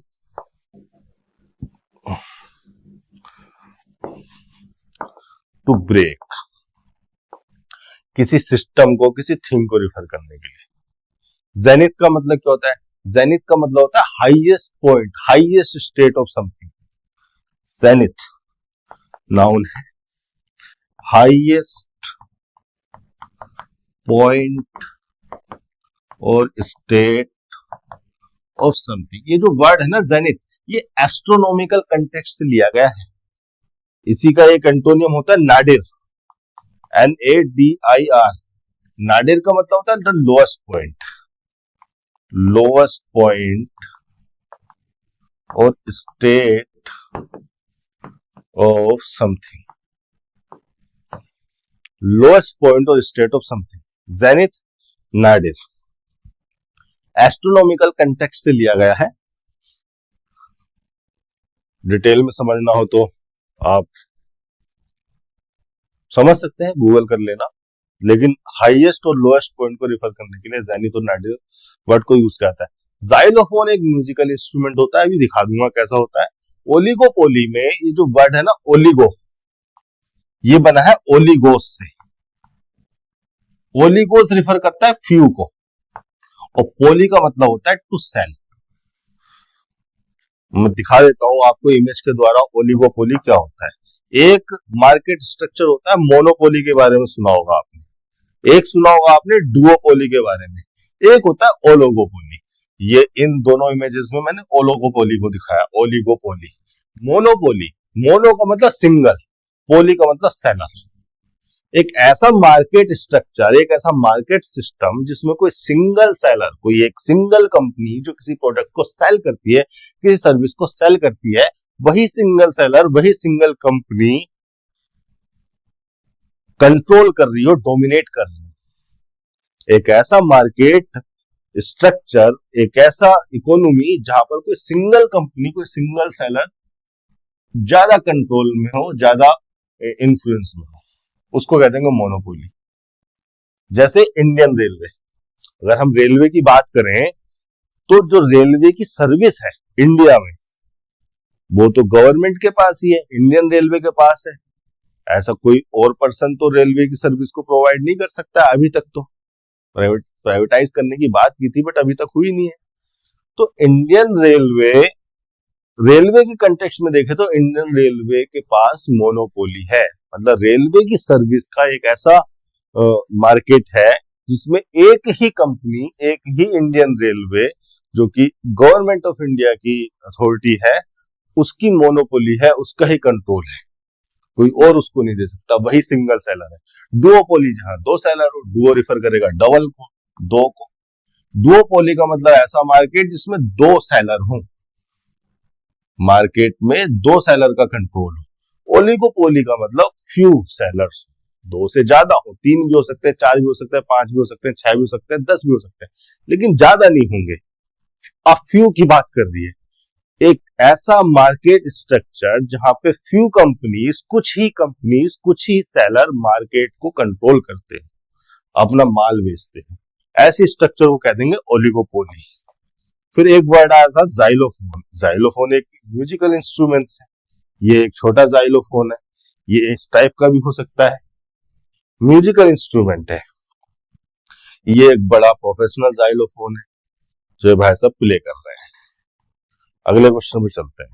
इस क्वेश्चन में आपको एरर ढूंढ के बतानी है, पढ़ेंगे समझेंगे, सिंटैक्स और सिमेंटिक्स दोनों में एरर हो सकती है, देखेंगे कहां पर क्या है। My younger brother were attending a short term computer course these days. पहली बात तो आपको ये समझ में आना चाहिए कि माय यंगर ब्रदर एक सिंगल सब्जेक्ट है। अगर सिंगुलर सब्जेक्ट है, एक सिंगल पर्सन की बात हो रही है, तो वर्ड तो होना ही नहीं चाहिए था, वाज होना चाहिए था। वाज भी गलत हो जाएगा क्योंकि दीज डेज की बात हो रही है। दीज डेज रिफर करते हैं प्रेजेंट के सिनेरियो को। अगर मैं आपको टाइमलाइन पर समझाने की बात करूं, इस टाइम पर अगर मैं इस सेंटेंस को रिपोर्ट कर रहा हूं, यानी कि किसी से कह रहा हूं, तो दीज डेज इसी टाइम के आसपास वाले दिनों को रिफर करते हैं, प्रेजेंट का कंटेक्स्ट आ जाता है, और प्रेजेंट का कंटेक्स्ट होने की वजह से यहाँ पर प्रेजेंट कंटिन्यूअस यूज किया जाना चाहिए था, और सिंगुलर सब्जेक्ट तो आप लगाओगे इज। तो यहां पर गड़बड़ है इस पार्ट में, पहले पार्ट में गलती है, वर्ग की जगह हो जाएगा इज अटेंडिंग। क्वेश्चन नंबर 15 का first. Question number 16, I worked hard so that I might success. ओहो, सब्स्टिट्यूट बताना है। ये स्ट्रक्चर यहाँ पर गलत लिखी हुई है, इस स्ट्रक्चर को सही करना है और वो ऑप्शन बताना है जहां पर ये सही है। क्या हो जाएगा? देखिए, सो डैट तो यहाँ पर कंजंक्शन लग गया। I worked hard so that यहाँ पर कंजंक्शन लग गया एक क्लोज को जोड़ने के लिए। आई यहाँ पर प्रोनाउन यानी कि सब्जेक्ट हो गया। माइट यहाँ पर हो गई हेल्पिंग वर्ब, पॉसिबिलिटी को बताने के लिए। मोडाल लगा हुआ है, और यहाँ पर मोडाल लगा है, हेल्पिंग वर्ब लगाया, तो मोडाल के बाद, हेल्पिंग वर्ब के बाद क्या आना चाहिए? वर्ब की फर्स्ट फॉर्म। आपने सक्सेस लगा रखा है, सक्सेस होता है नाउन, आप यहां पर लगाइए वर्ब की फर्स्ट फॉर्म जो होता है सक्सीड। सक्सेसफुल एडजेक्टिव हो गया, एडजेक्टिव नहीं वर्ब लगाना है, वर्ब लगाया यहां वर्ब की फर्स्ट फॉर्म। सक्सेसर भी नाउन हो गया, वो पर्सन जो किसी को फॉलो करे, जो किसी को बाद आए। जैसे अभी ये राजा हुए, मतलब पहले प्राइम मिनिस्टर मनमोहन सिंह थे, मनमोहन सिंह। उसके बाद प्राइम मिनिस्टर हुए मिस्टर नरेंद्र मोदी, तो नरेंद्र मोदी मनमोहन सिंह के सक्सेसर हुए, इनके बाद आए। इस मीनिंग में सक्सेसर को यूज किया जाता है, दैट आई मे सक्सेस। देखिए, सक्सेस भी नाउन है, और यहाँ पर तो मोडाल भी चेंज कर दिया, तो सही ऑप्शन हो जाएगा थर्ड ऑप्शन। मोडाल के बाद वर्ब की फर्स्ट फॉर्म लगाओगे जो कि सिर्फ थर्ड ऑप्शन में है। क्वेश्चन नंबर 17, सेंटेंस अरेंजमेंट का क्वेश्चन है, समझ लेते हैं क्या है। The governments recent efforts have concentrated on strengthening these ties. अभी थोड़ी देर पहले मैंने आपको बताया था कि दीज टाइज में जो दीज है, ये टाइज को पॉइंट आउट करने के लिए यूज हुआ है। अब टाइज को पॉइंट आउट तो आप तभी कर सकते हैं जब पहले से टाइज दिए हो, तो इससे पहले तो वो स्टेटमेंट आएगा जहां पे उन टाइज का, उन एग्रीमेंट्स का जिक्र हो। फिर आप स्टेटमेंट ए में दीज टाइज लिखकर दीज के द्वारा उन टाइज को, उन एग्रीमेंट्स को पॉइंट आउट कर सकते हैं। तो ए स्टेटमेंट तो पहला स्टेटमेंट हो ही नहीं सकता, दूसरा ऑप्शन की पॉसिबिलिटी तो खत्म हो गई। The textile industry, B statement पढ़ रहा हूं मैं। The textile industry in India is one of the country's oldest, stretching back several centuries. अब देखिए, बी स्टेटमेंट के पहला स्टेटमेंट होने की पॉसिबिलिटी बहुत ज्यादा है, क्योंकि बी स्टेटमेंट में टेक्सटाइल इंडस्ट्री की एग्जिस्टेंस को, उसके ओरिजिनेशन को रिफर किया गया है कि कब शुरुआत हुई इसकी, और टेक्सटाइल इंडस्ट्री है क्या, कब इसकी शुरुआत हुई। कंट्री की ओल्डेस्ट है, सेवरल सेंचुरीज बैक चली आती है, मतलब कुछ सेंचुरी, सेवरल सेंचुरीज बैक ही ओरिजिनेट हुई। तो जहां पर किसी सिनेरियो किसी सिचुएशन के, किसी थिंग के, किसी यहाँ पर इस कंटेक्स्ट में किसी इंडस्ट्री के ओरिजिनेशन को बताया जा रहा है। तो ओरिजिनेशन को बताने वाला स्टेटमेंट इंट्रोडक्टरी स्टेटमेंट हो सकता है, इस बात की संभावना बहुत ज्यादा है। तो बी पहला स्टेटमेंट होने की पॉसिबिलिटी ज्यादा होगी। अभी मैं श्योर नहीं हूं, सी को पढ़ लेते हैं। The textile business is immensely diverse with hand spun and hand woven textiles at one end of the spectrum and capital intensive modern mills at the other. देखिए सी स्टेटमेंट में टेक्सटाइल बिजनेस के scope को बताया गया है कि एक spectrum पे एक तरफ तो वो हैंड स्पून है, हैंड वोवन है, मतलब हाथ के द्वारा काम करने वाले लोग हैं, हाथ के द्वारा टेक्सटाइल इंडस्ट्री को चलाया जाता है, और दूसरी तरफ वो कैपिटल इंटेंसिव है, modern mills capital intensive modern mills का मतलब बड़ी बड़ी मशीनें वहां पर लगी है, बड़ा इंफ्रास्ट्रक्चर वहां पर लगा है।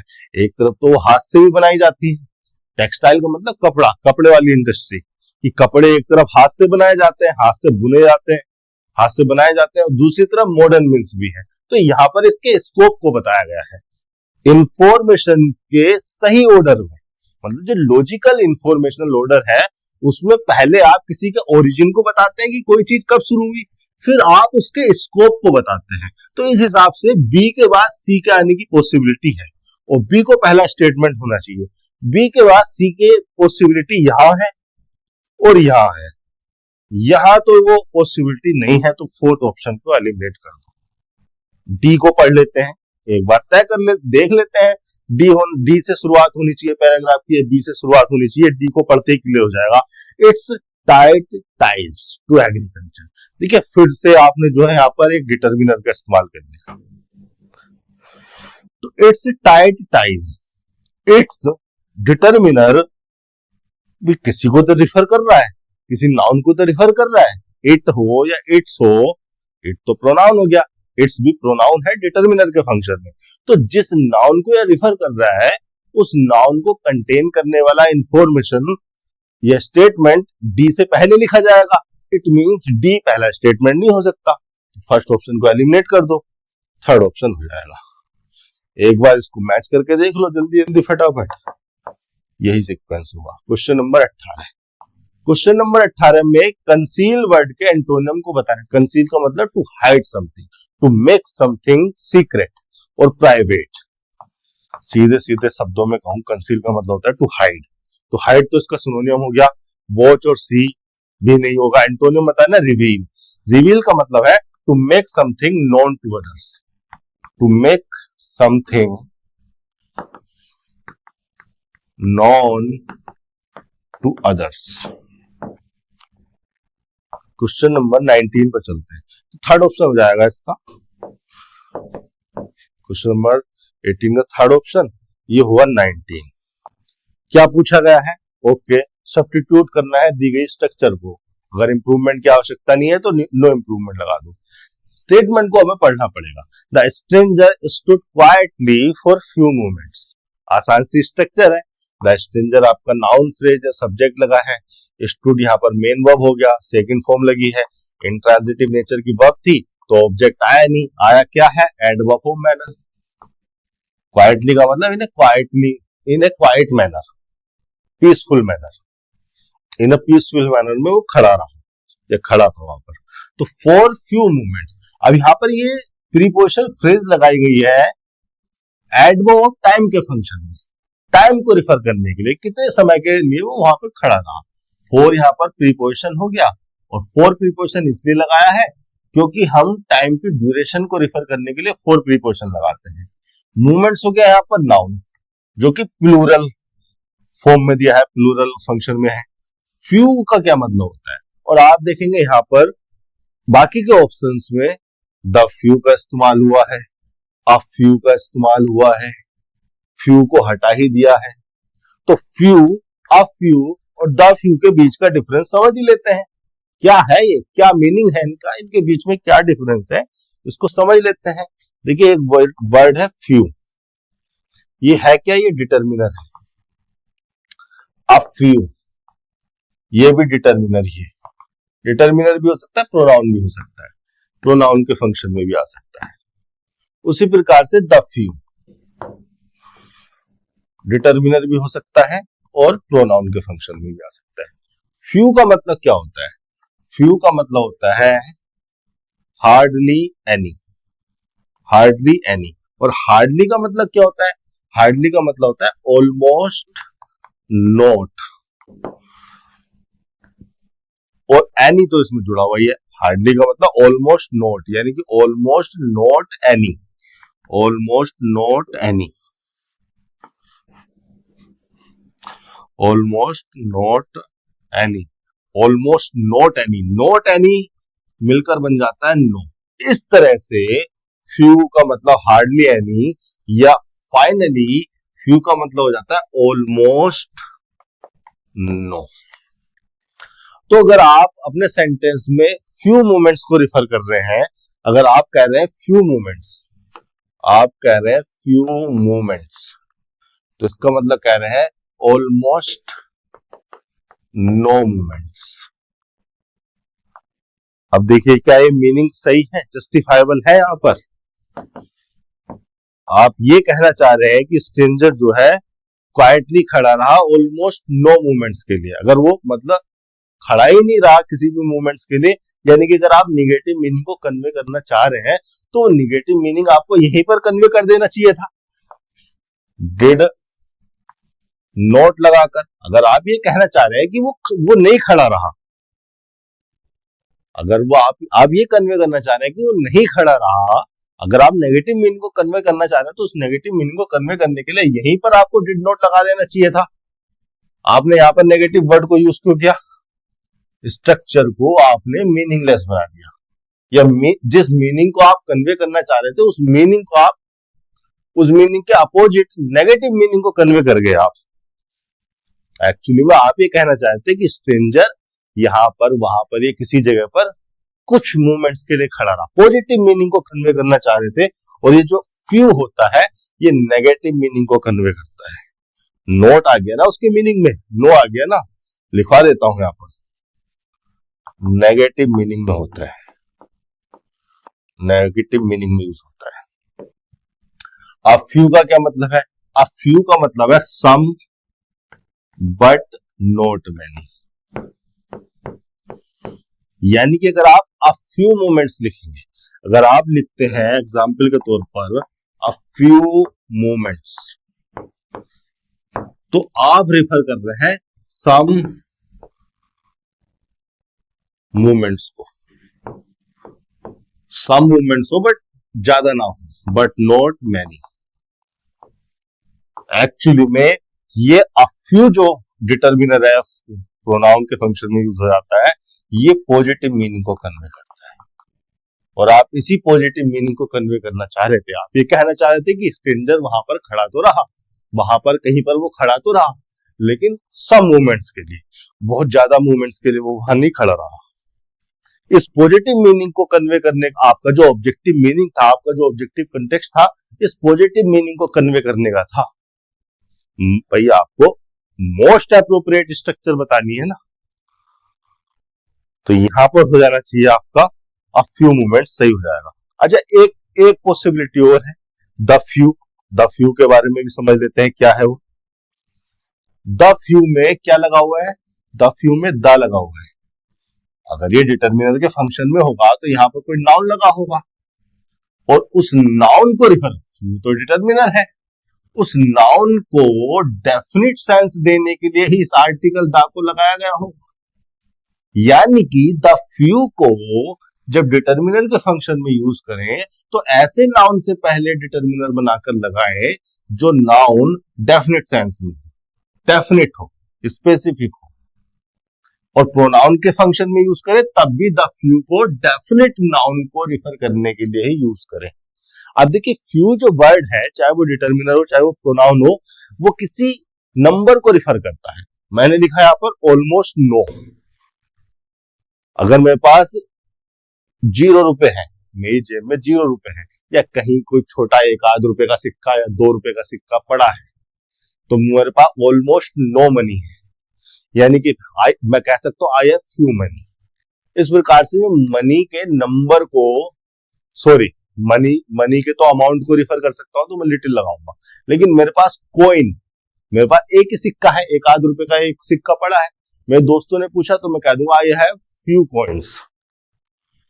कहने का मतलब है कि हम फ्यू के द्वारा किसी भी थिंग के, पर्सन के नंबर को रिफर करते हैं। तो अगर हमें उस नाउन का नंबर पता है, स्पीकर को तो पता ही होता है, लिसनर को भी अगर पता है, तो उस नाउन का नंबर हो गया डेफिनिट, उस सिचुएशन में लगा दोगे द फ्यू। तो द फ्यू का मतलब हो जाता है not many but all the but all the available, all the available, available या डेफिनेट। कहने का मतलब है अगर आप लिखते हो द फ्यू मोमेंट्स, तो द फ्यू मोमेंट्स का मतलब हो गया उन मोमेंट्स की संख्या आपको पता थी।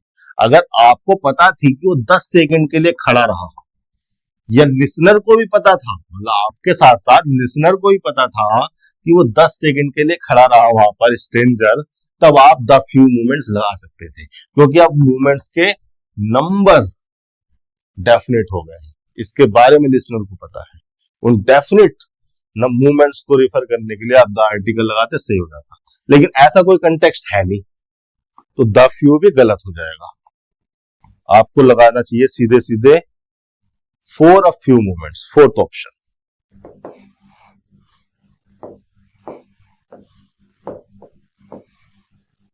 क्वेश्चन नंबर 20, मेमोरी का एंटोनियम बताना है, सप्रेस, ओब्लिवियन, रेट्रोस्पेक्शन, इम्पार्ट। देखिए मेमोरी का एंटोनियम हो जाएगा ओब्लिवियन। ओब्लिवियन इमेज के द्वारा मैं आपको बता देता हूं। ओब्लिवियन का मतलब है एक ऐसी स्टेट जिसमें आप कुछ भूल जाते हैं। आपने कुछ सोचने की कोशिश कर रहे हैं लेकिन आप भूल गए, तो वो जो स्टेट है, the state of being forgotten, उस स्टेट को कहते हैं ओब्लिवियन। यहाँ पर एक लड़की को दिखाया गया है जो कि अपने माथे पर सर रख के कुछ याद करने की कोशिश कर रही है, बट याद ही नहीं आ रहा। ये ओब्लिवियन स्टेट में है। ओब्लिवियन का मतलब the state of being completely forgotten, या फिर ओब्लिवियन का मतलब हो सकता है the state of being unconscious और अनअवेयर। किसी भी चीज को लेकर अनअवेयर होना या अनकॉन्शियस होना, अनकॉन्शियसनेस की, अनअवेयरनेस की स्टेट को कहते हैं ओब्लिवियन। यूजुअली इस मीनिंग को कन्वे करता है ओब्लिवियन, इस मीनिंग को भी कन्वे कर सकता है। तो मेमोरी रिफर करता है एक ऐसी स्टेट को जहां पर आपको कुछ याद हो, आपके दिमाग में कुछ हो। ओब्लिवियन रिफर करता है एक ऐसी स्टेट को जहां पर आप कुछ भूल गए हैं। तो 20 का हो जाना चाहिए था दूसरा ऑप्शन। सप्रेस का क्या मतलब होता है? सप्रेस होती है verb.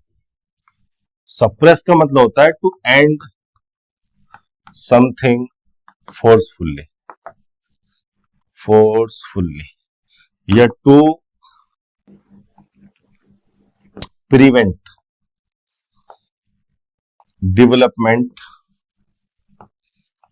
To prevent development, action और एक्सप्रेशन।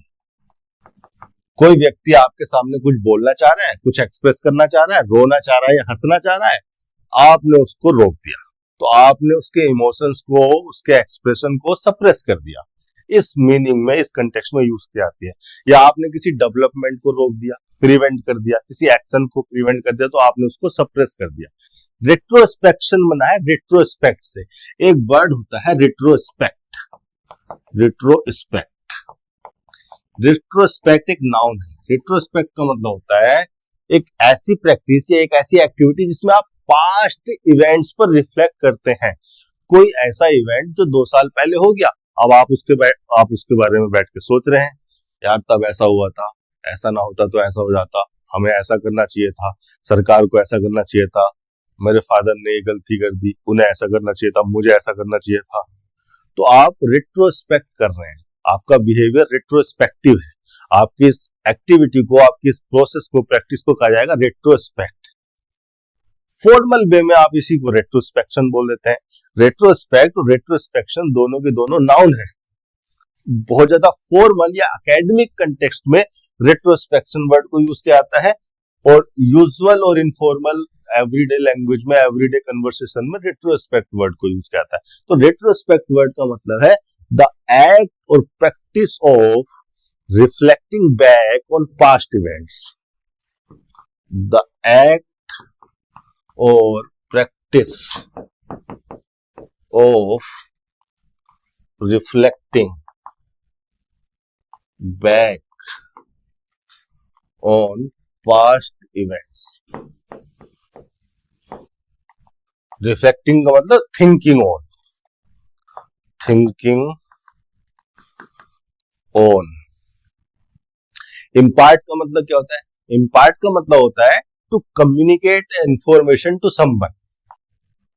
मेरे पास कोई इंफॉर्मेशन है, वो मैंने किसी को बता दी, तो मैंने इम्पार्ट कर दिया। मेरी जो नॉलेज है मैं आपको बता रहा हूं, कम्युनिकेट कर रहा हूं, तो मैं अपनी नॉलेज को, अपने कॉन्सेप्ट्स को क्या कर रहा हूं? इम्पार्ट कर रहा हूं। इम्पार्ट ट्रांजिटिव नेचर की वर्ब है। टू कम्युनिकेट इंफॉर्मेशन और आइडियाज टू समवन।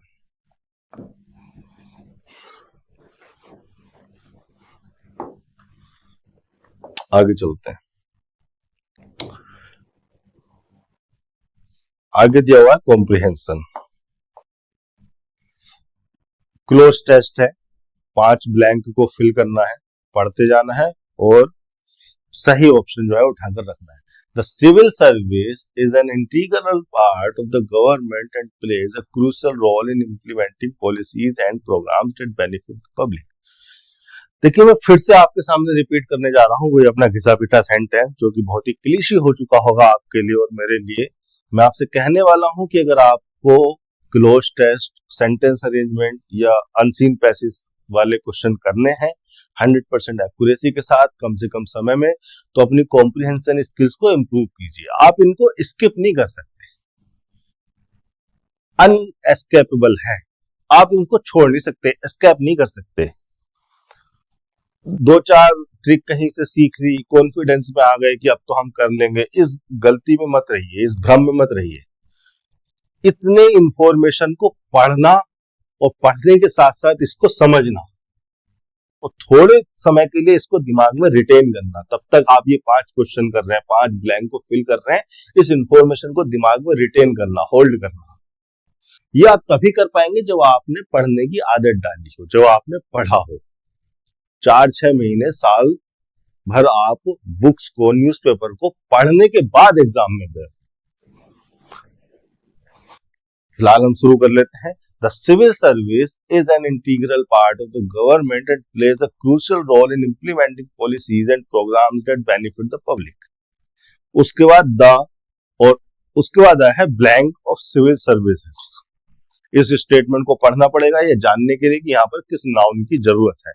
नाउन ही चाहिए यहाँ पर, द आर्टिकल लगा रखा है ना, द आर्टिकल लगा रखा है जो कि एक डिटर्मिनर है, वो तो नाउन से पहले ही लगाया गया होगा। कौन से मीनिंग को, किस मीनिंग को कन्वे करने वाला नाउन यहाँ लगाया जाना चाहिए, उस समझने के लिए हमें इस सेंटेंस के ऑब्जेक्टिव मीनिंग को, ऑब्जेक्टिव कंटेक्स्ट को पकड़ना पड़ेगा। The blank of civil services is to ensure that the government is able to provide services to citizens in a timely and effective manner। तो the mandate of civil services की बात हो रही है, the recommendation of civil services की बात हो रही है, the defunct of civil services या the function of civil services की बात हो रही है। क्योंकि mandate का मतलब होता है अथॉरिटी, किसी इलेक्टेड पर्सन को दी गई अथॉरिटी या परमिशन को कहते हैं मैंडेट। मैंडेट का मतलब होता है द अथॉरिटी और permission given to an elected person to do something, या वो परमिशन, वो अथॉरिटी जो किसी को भी दे दी जाती है कि हाँ तुम ये कर सकते हो, उसको कह देते हैं मैंडेट। तो सिविल सर्विसेज का मैंडेट है ये नहीं, अथॉरिटी होती है सिविल सर्वेंट्स की। सिविल सर्वेंट्स के, अगर आप सिविल सर्वेंट्स बनोगे कल एसएससी का या कोई भी एग्जाम क्वालिफाई करके, जब आप सिविल सर्वेंट्स बनोगे तो आपकी कुछ अथॉरिटी होगी, आपका कुछ मैंडेट होगा कि आपको ये करना है, आपको ये नहीं करना है। सिविल सर्वेंट्स का मैंडेट होता है, सिविल सर्विसेज का मैंडेट नहीं होता है। डिफरेंस समझिए, यहाँ पर जो भी नाउन लगाना है उस नाउन को एसोसिएट किया जाना है सिविल सर्विसेज से। तो ये जो अथॉरिटी है सिविल सर्वेंट्स को दी गई होती है। मैंडेट का मीनिंग मैं यहां पर लिखा देता हूं, अच्छा वर्ड है mandate, the authority given to an elected person to do something. Selected person को भी दी जा सकती है। मैंडेट का मतलब हो सकता है a permission to do something. Official permission होती है, official permission, an official permission to do something, ये होता है मैंडेट का मतलब। इसी मीनिंग में मैंडेट वर्ब के फंक्शन में भी आ जा सकता है। किसी इलेक्टेड पर्सन को अथॉरिटी दे देना या किसी पर्सन को ऑफिशियल परमिशन दे देना, उसको मैंडेट कर देना होता है कि हाँ आप ये कीजिए।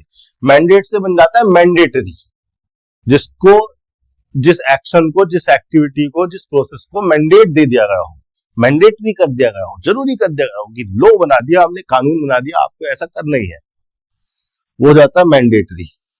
तो फ्रांस सिविल सर्वेंट्स का मैंडेट हो सकता है, सिविल सर्विसेज का मैंडेट तो नहीं होगा। मैंडेट यहां पर नहीं लगाया जा सकता क्योंकि उसको सिविल सर्विसेज से एसोसिएट नहीं किया जा सकता। रिकमेंडेशन का मतलब क्या होता है? रिकमेंडेशन बना है रिकमेंड से। रिकमेंड का मतलब होता है टू सजेस्ट समथिंग और समवन एज बीइंग गुड और सुटेबल। किसी पर्सन या किसी थिंग को सजेस्ट करना कि ये बढ़िया है, ये कर लो आप। जैसे मैं आपको रिकमेंड कर रहा हूं कि आपको अगर इस तरह के क्वेश्चन करने हैं तो कॉम्प्रिहेंशन स्किल्स को इंप्रूव कीजिए। उसके लिए मैं आपको रिकमेंड करता हूं कि आप एनसीईआरटी की प्रीवियस ईयर की किताबें पढ़ लें। एनसीईआरटी ने मुझे बोला नहीं है प्रमोट करने के लिए, लेकिन मैं एनसीईआरटी को इसलिए रिकमेंड कर रहा हूं क्योंकि एनसीईआरटी को 6 से 10वीं क्लास की अगर एनसीईआरटी आप पढ़ रहे हैं इंग्लिश में, तो आपकी कॉम्प्रिहेंशन स्किल्स तो अच्छी होंगी, आपकी जीके भी इंप्रूव हो जाएगी, जो कि आपको एसएससी के या किसी भी एग्जाम के जीके वाले पोर्शन में हेल्प करेगी। तो ये क्या है, मेरा सजेशन ही तो है। इस सजेशन को ही कहते हैं रिकमेंडेशन। रिकमेंड का मतलब होता है टू सजेस्ट,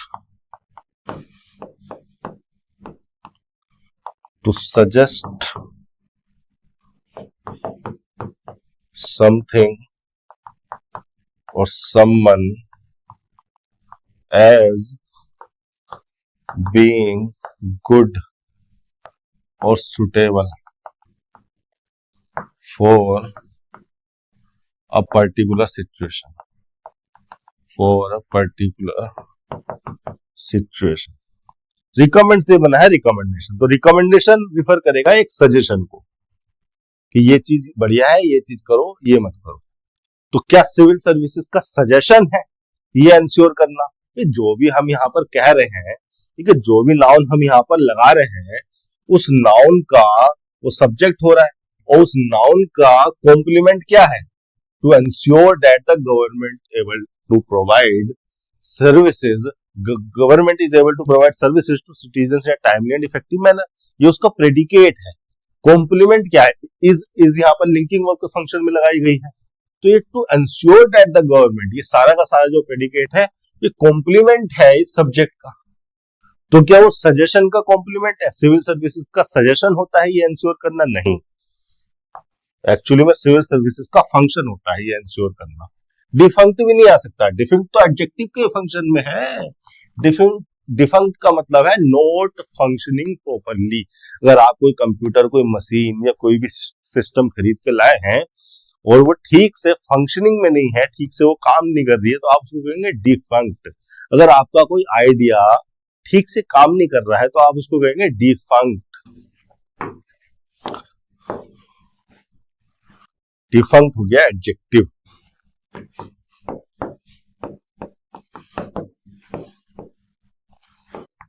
डिफंक्ट का मतलब हो गया not existing,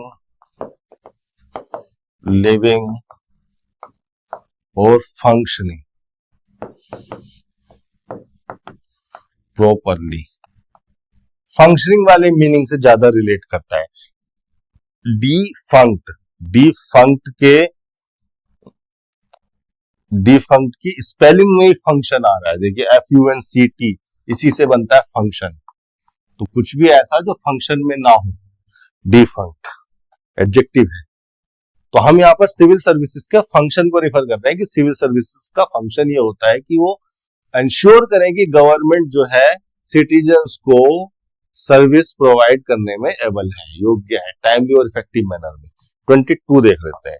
22, civil servants are responsible for a wide range of task including, फिर ब्लैंक दिया गया है, implementation of policies and programs, managing budgets and providing advice to government officials.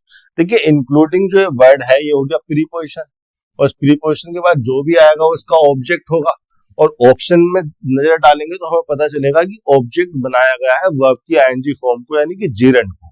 अब यहाँ पर इन जीरेंड में से जो चारों जीरेंड है वो किसी न किसी वर्ब को ही कंटेन करते हैं। हमें इन चारों वर्ब में से एक ऐसी वर्ब लगानी है जो सेंटेंस के मीनिंग में सुटेबल हो, एप्रोप्रिएट हो। तो पॉलिसीज के इंप्लीमेंट, देखिए एक ऐसी वर्ब यहां पर लगानी है जो कि ट्रांजिटिव नेचर की हो और जिसका ऑब्जेक्ट हो सकता हो इंप्लीमेंटेशन। इंप्लीमेंटेशन का मतलब एप्लीकेशन, एग्जीक्यूशन। जो पॉलिसीज गवर्नमेंट ने बनाई हैं उन पॉलिसीज के इंप्लीमेंटेशन को, उन पॉलिसीज के एप्लीकेशन को प्रमोट करने की बात करेंगे।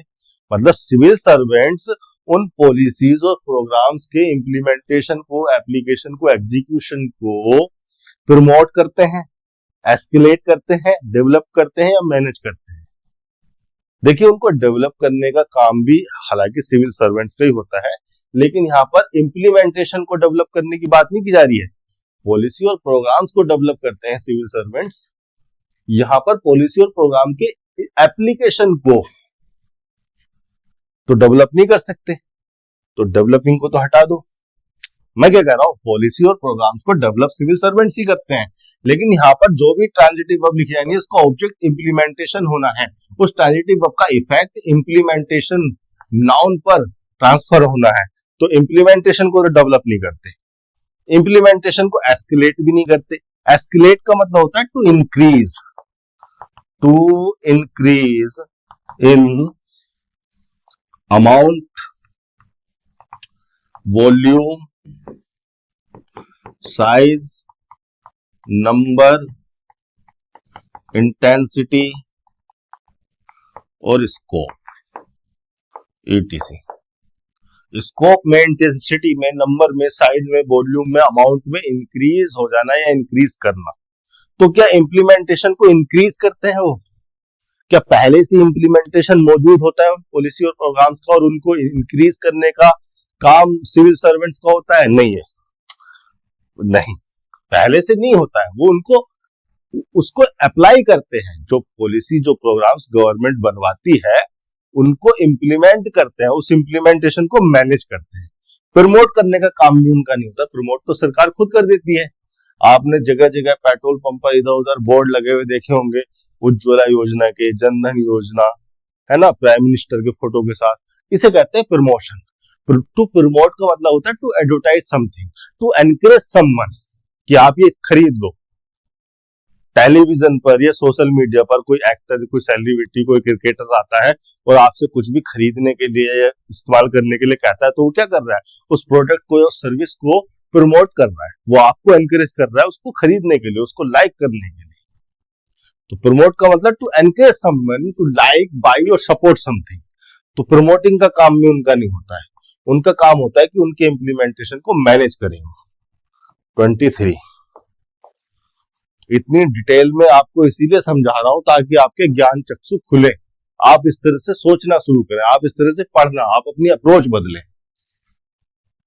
In order to perform their duties effectively, civil servants must have a deep understanding of government processes, as well as strong, फिर उसके बाद ब्लैंक दिया है, and analytic skills। देखिए as well as, ये जो ऑफ प्रीपोजिशन है ना, अंडरस्टैंडिंग ऑफ गवर्नमेंट प्रोसेसेस, इस ऑफ प्रीपोजिशन के 3 ऑब्जेक्ट्स को जोड़ने के लिए यहां पर कंजंक्शन लगाए गए हैं। पहले गवर्नमेंट प्रोसेस को कोमा से अलग कर दिया, एज वेल एज को यहाँ पर कंजंक्शन की तरह यूज कर लिया, स्ट्रॉन्ग, और उसके बाद यहाँ पर कोई नाउन आएगा, एंड कंजंक्शन से जोड़ के एनालिटिकल स्किल्स को लिख दिया। तो यहाँ पर किन स्किल्स की बात की जा रही है? टेक्निकल स्किल्स की। क्या यहाँ पर किसी टेक्निकल स्किल्स की जरूरत है? हाँ, हो सकता है कि स्पेसिफिक सिविल सर्वेंट किसी ऐसे डिपार्टमेंट में हो जहां पर उसको टेक्निकल स्किल्स की जरूरत हो, तो टेक्निकल वर्ड यहां पर आ सकता था। लेकिन अगर आप कंटेक्स्ट देखेंगे तो कंटेक्स्ट यहां पर किसी टेक्निकल स्किल नहीं है। यहां पर कोई ऐसा सिचुएशन नहीं दी गई है आपको कि कोई किसी सिविल सर्वेंट को, किसी सिविल पब्लिक एम्प्लॉय को किसी टेक्निकल डिपार्टमेंट में दिखाया गया है कि कोई टेक्निकल मशीन को हैंडल कर रहा है तो वहां पर उसको टेक्निकल स्किल्स की जरूरत बताएं। यहाँ पर जनरल वे में लिखा गया है कि अपनी ड्यूटीज को परफॉर्म करने के लिए सिविल सर्वेंट्स में गवर्नमेंट प्रोसेस की डीप अंडरस्टैंडिंग हो, एनालिटिकल स्किल्स हो, और टेक्निकल स्किल्स तो आउट ऑफ कंटेक्स्ट हो गया। इंटरपर्सनल क्या होता है, अकाउंटिंग क्या होता है, problem solving. Problem solving skills मतलब ऐसी स्किल्स जिसमें वो किसी प्रॉब्लम को सोल्व कर सके। तो जब किसी पॉलिसी को, किसी प्रोग्राम को इंप्लीमेंट करने जाएंगे, अपनी ड्यूटीज को परफॉर्म करने जाएंगे, तो बहुत सारी प्रॉब्लम्स आएंगी, उन प्रॉब्लम्स को सोल्व करने की स्किल हो। तो सही ऑप्शन तो यही हो जाएगा मीनिंग के हिसाब से। इंटरपर्सनल अकाउंटिंग, अकाउंटिंग स्किल्स की भी जरूरत हो सकती है उन सिविल सर्वेंट्स में जो अकाउंटिंग डिपार्टमेंट में हो। गवर्नमेंट का कोई ऐसा डिपार्टमेंट है जहां पर कोई अकाउंट्स की देखरेख की जाती है, तो अकाउंटिंग स्किल्स भी चाहिए। लेकिन स्पेसिफिकली अकाउंटिंग स्किल्स को रिफर करने वाला कंटेक्स्ट यह नहीं है, तो इसको भी छोड़ दो। कोई ऐसा कंटेक्स्ट होता जहां पर स्पेसिफिकली अकाउंटिंग स्किल्स को या टेक्निकल स्किल्स को रिफर किया जा रहा होता, अकाउंट्स की बात हो रही होती, टेक्निक्स की बात हो रही होती, टेक्नोलॉजी की बात हो रही होती, मशीन्स की बात हो रही होती, या बैंकिंग ऑफिशियल्स की बात हो रही होती, तो अकाउंटिंग को, टेक्निकल स्किल्स को यूज करने के बारे में सोच भी सकते थे। यहां तो वो आउट ऑफ कंटेक्स्ट हो गया। इंटरपर्सनल वर्ड भी यहां पर आउट ऑफ कंटेक्स्ट है। मतलब हाँ, सिविल सर्वेंट्स में इंटरपर्सनल स्किल्स होनी चाहिए, लेकिन इस सेंटेंस में interpersonal skills out of context हो जाता है। इंटरपर्सनल स्किल्स का मतलब क्या है? देखिए, आपने एक वर्ड सुना होगा, इंटरनेशनल। इंटरनेशनल, इंटरनेशनल का मतलब कुछ भी ऐसा, कोई भी ऐसा एक्शन, रिएक्शन, कोई भी ऐसी एक्टिविटी, कोई भी ऐसा ट्रांजैक्शन, कोई भी ऐसा प्रोसेस जिसमें दो नेशन, दो अलग अलग नेशन इन्वॉल्व हो। अमेरिका ने भारत से कुछ खरीदा, उसके बदले में उसने भारत को कुछ पैसा दिया, तो ये जो ट्रांजैक्शन है, जो लेन देन है, इसमें दो नेशन इन्वॉल्व हुए, तो ये हुआ एक इंटरनेशनल ट्रांजैक्शन। तो इंटरपर्सनल भी कुछ ऐसा, इंटरपर्सनल रिलेट करेगा जिसमें दो या ज्यादा लोग इन्वॉल्व हो, रिलेटेड और connected to people, persons. Interpersonal skills actually में वो स्किल्स होती हैं जो आपको किसी से कम्युनिकेट करने के लिए चाहिए होती हैं। मेरे सामने कोई खड़ा है, मैं अगर उससे बात कर पा रहा हूं कॉन्फिडेंटली, स्ट्रेट फॉरवर्डली, तो मेरी इंटरपर्सनल स्किल्स अच्छी हैं। इंटरपर्सनल स्किल्स वो स्किल्स जो आपको किसी के साथ कम्युनिकेट करने के लिए, उसके साथ वर्क करने के लिए, काम करने के लिए चाहिए। आपके ऑफिस में जब आप काम करते हैं, आपको इंटरपर्सनल स्किल्स की जरूरत पड़ती है। आपने सीनियर से, अपने जूनियर से किस तरह से काम करवाना है, किस तरह से उन्हें कहना है काम करने के लिए, कैसे उनके साथ कोऑर्डिनेट करना है, इस तरह की स्किल्स आपके अंदर होनी चाहिए।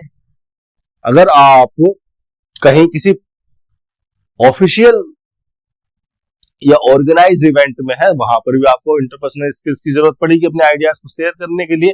अगर आप कहीं किसी के साथ पार्टी में हैं, एंजॉय कर रहे हैं, वहां भी आपको इंटरपर्सनल स्किल्स की जरूरत पड़ती है। तो किसी भी पर्सन में, और खासकर सिविल सर्वेंट्स में, इंटरपर्सनल स्किल्स तो होनी ही चाहिए। लेकिन यहां इस सेंटेंस में इंटरपर्सनल स्किल्स का कंटेक्स्ट नहीं है। वो ये नहीं कह रहा है कि वो इंटरपर्सनल स्किल्स को रिफर नहीं कर रहा है, वो ये कह रहा है कि गवर्नमेंट प्रोसेस की डीप अंडरस्टैंडिंग होनी चाहिए, प्रॉब्लम सॉल्विंग और एनालिटिकल स्किल्स होनी चाहिए। एनालिटिकल और प्रॉब्लम सॉल्विंग एक ही कंटेक्स्ट में बैठते हैं, तो मोस्ट एप्रोप्रिएट वर्ड हो जाएगा दूसरा option.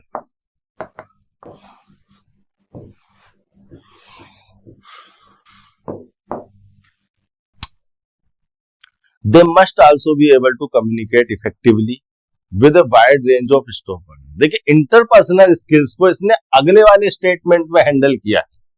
They must be able to communicate effectively with a wide range of stakeholders। तो अलग अलग स्टेक होल्डर से, अलग अलग लोगों से कम्युनिकेट करना इफेक्टिवली, यही तो है इंटरपर्सनल स्किल्स। तो इंटरपर्सनल स्किल्स का कंटेक्स्ट उसने अगले स्टेटमेंट में दिया है, अगले सेंटेंस में दिया है।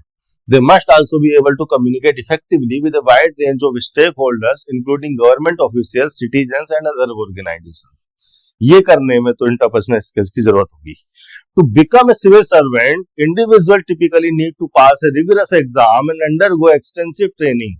Once they are appointed, civil servants are expected to abide by a code of conduct that emphasizes impartiality, integrity and उसका ब्लैंक दिया है in carrying out their duties। Impartiality, integrity and इसके साथ और क्या जोड़ा जा सकता है? देखिए एंड का मीनिंग आप जानते हैं, कोऑर्डिनेट नेचर का कंजंक्शन है, सिमिलर रैंक की स्ट्रक्चर को जोड़ता है। तो यहाँ पर जो भी वर्ड जोड़ा जाएगा वो ऐसे मीनिंग में होगा जो मीनिंग से अलाइन करता हो, यानी कि इन्हीं कंटेक्स्ट में हो। एफिशिएंसी की बात हो रही है, इम्पार्शियलिटी चाहिए, इंटीग्रिटी चाहिए, एफिशिएंसी चाहिए in carrying out their duties, या एक्टिविज्म चाहिए, सिविरिटी चाहिए, पॉपुलैरिटी चाहिए। देखिए अपनी ड्यूटीज को परफॉर्म करने के लिए उन्हें किसी प्रकार की पॉपुलैरिटी तो नहीं चाहिए। पॉपुलैरिटी का मतलब हो गया the state of being popular. Popular का मतलब फेमस होना, the state of being famous. क्या सिविल सर्वेंट्स को अपनी ड्यूटी को कैरी आउट करने के लिए, एग्जीक्यूट करने के लिए फेमस होना जरूरी है?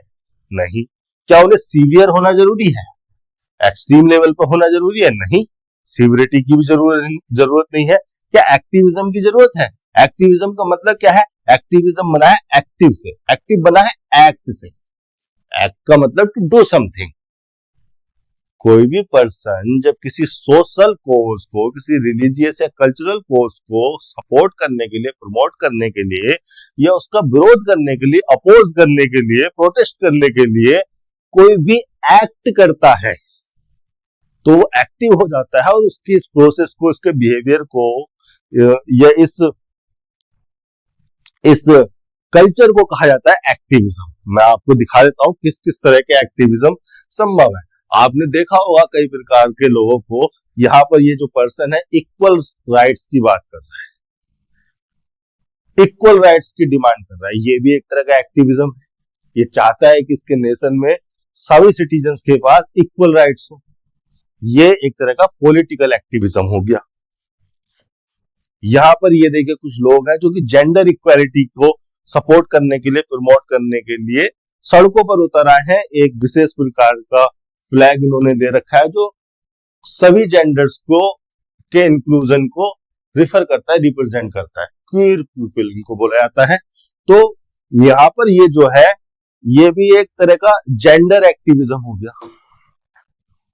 इक्वालिटी की बात कर रहे हैं। My body my choice. यहाँ पर ये जो महिला है इन्होंने साफ साफ लिखा हुआ है अपने चेस्ट पर, माई बॉडी माई चॉइस। ये जो है अपनी बॉडी को लेकर फ्रीडम, अपनी बॉडी, इनकी बॉडी पर इनकी जो फ्रीडम है, इनका जो अधिकार है, अथॉरिटी है, उसको सपोर्ट और प्रमोट करने की बात करनी है।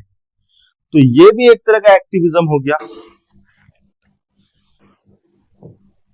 सोशल एक्टिविज्म, यहां पर मैंने लिखा हुआ है social activism. Black lives matter, ये यूएसए में शुरुआत हुई थी इस एक्टिविज्म की। अभी आपने कुछ महीनों पहले, मतलब काफी समय से चलता आ रहा है, कुछ समय पहले ही आपने सुना होगा सोशल एक्टिविज्म। यहाँ पर ये जो लोग हैं सपोर्ट कर रहे हैं कि जो ब्लैक पीपल है उनको इस तरह से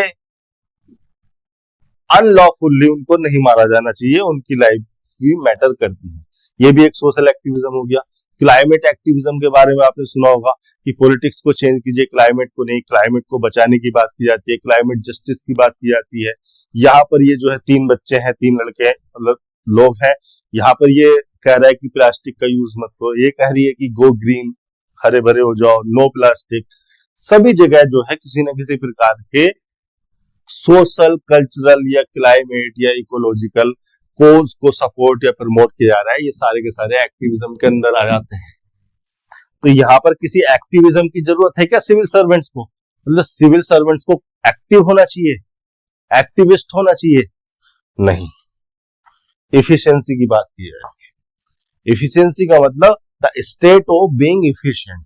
कोई भी पर्सन इफिशिएंट होता है अगर वो तेजी से काम करता हो, इफेक्टिव मैनर में काम करता हो। तो यहाँ पर उसकी इफिशियंसी की बात की जा रही है, तेजी से काम करे, इफेक्टिवली काम करे। 24 का हो गया फर्स्ट ऑप्शन। आगे चल लेते हैं।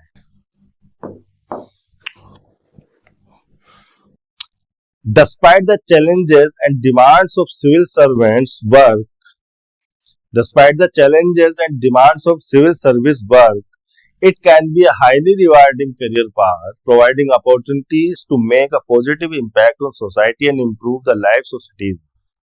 Whether working in a local, state, or federal government agency, civil servants play a vital role in blank democratic values and promoting the public good. देखिए इन यहाँ पर प्रीपोजिशन लगा हुआ है, इस प्रीपोजिशन के बाद ऑब्जेक्ट लगाना है और ऑब्जेक्ट यहाँ पर आपको दिया है ऑप्शन में वर्ब की आईएनजी फॉर्म यानी कि जीरेंड के फंक्शन में। अब यहाँ पर हमें एक ऐसी वर्ब लगानी है, मतलब एक ऐसा जीरेंड लगाना है जिसमें एक ऐसी वर्ब हो जो कि ट्रांजिटिव नेचर की हो और उसका ऑब्जेक्ट हो सकता हो डेमोक्रेटिक वैल्यूज, और वो प्रमोटिंग के साथ कॉम्बिनेशन में भी आ सकती होगी कि एंड कंजंक्शन लगा रखा है। तो मिमिकिंग की बात की जा रही है। मिमिक का मतलब होता है टू कॉपी द स्पीच और बिहेवियर ऑफ समवन एल्स। मैंने कुछ कह दिया, आप मुझे कॉपी कर रहे हैं, डिट्टो आप वैसे का वैसे ही कह रहे हैं, या आप मेरे बिहेवियर को कॉपी कर रहे हैं, आप मुझे मिमिक कर रहे हैं। तो क्या डेमोक्रेटिक वैल्यूज को मिमिक करने का रेफर किया जा रहा है यहाँ पर कि सिविल सर्वेंट्स डेमोक्रेटिक वैल्यूज को कॉपी करने में रोल प्ले करते हैं। वाइटल का मतलब इंपॉर्टेंट, एसेंशियल नहीं। मिमिकिंग तो आउट ऑफ कंटेक्स्ट हो गया। यहाँ पर किसी डेमोक्रेटिक वैल्यूज को मिमिक करने की, कॉपी करने की बात नहीं की जा रही है। अपहोल्डिंग, अपहोल्डिंग यहाँ पर सही हो जाएगा। अपहोल्डिंग का मतलब to maintain something as it is. जो डेमोक्रेटिक वैल्यूज हमारे नेशन में, किसी भी नेशन में है, उन डेमोक्रेटिक वैल्यूज को एज इट इज मेंटेन करने में vital role, important role play करते हैं और प्रमोट करते हैं पब्लिक गुड को। तो अपहोल्ड का मतलब यहां पर सही हो जाएगा। अपहोल्ड का मतलब to maintain, to maintain. Lack का मतलब भी गलत हो जाएगा, लैक ही यहां नहीं आ सकता। लैक लगाना यहां मीनिंगफुल नहीं होगा। लैक का मतलब हो गया to not have enough of something. तो क्या डेमोक्रेटिक वैल्यूज को लैक करते हैं? नहीं। कंटेक्चुअलाइजिंग भी गलत हो जाएगा। कंटेक्चुअलाइजिंग बना है कंटेक्चुअलाइज से, कंटेक्चुअलाइज बना है कंटेक्स्ट से। कंटेक्स्ट का मतलब होता है पर्टिकुलर सिचुएशन।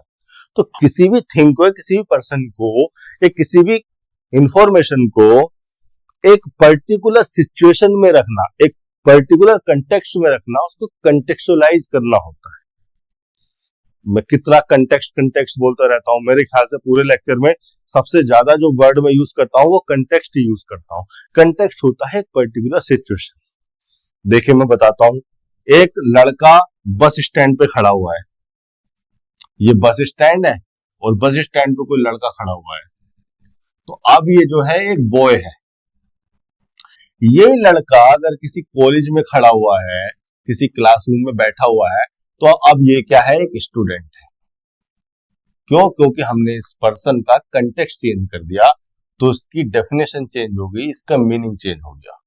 वो इंसान जो बस स्टैंड पे खड़ा था वो एक सिंपल पर्सन था, उसको आप कहोगे बॉय, पर्सन, मैन। लेकिन अब वो एक क्लासरूम में बैठा हुआ है, तो या तो वो टीचर होगा या स्टूडेंट होगा। इस तरह से सिचुएशन चेंज हो जाने से, कंटेक्स्ट चेंज हो जाने से किसी भी वर्ड का या किसी पर्सन का डेफिनेशन या मीनिंग चेंज हो जाता है। इसी को कहते हैं कंटेक्चुअलाइज करना। तो हमने इस पर्सन को क्या कर दिया, कंटेक्चुअलाइज कर दिया। एक पर्टिकुलर कंटेक्स्ट में, पर्टिकुलर सिचुएशन में इसको हमने रख दिया। तो ऐसा तो है नहीं डेमोक्रेटिक वैल्यूज को कंटेक्चुअलाइज करते हैं सिविल सर्वेंट्स। दूसरा ऑप्शन से हो जाएगा, बाकी सारे के सारे आउट ऑफ कंटेक्स्ट है, गलत है। इसी तरह से जो है आपको ये 25 क्वेश्चन की प्रैक्टिस घर पे करनी है।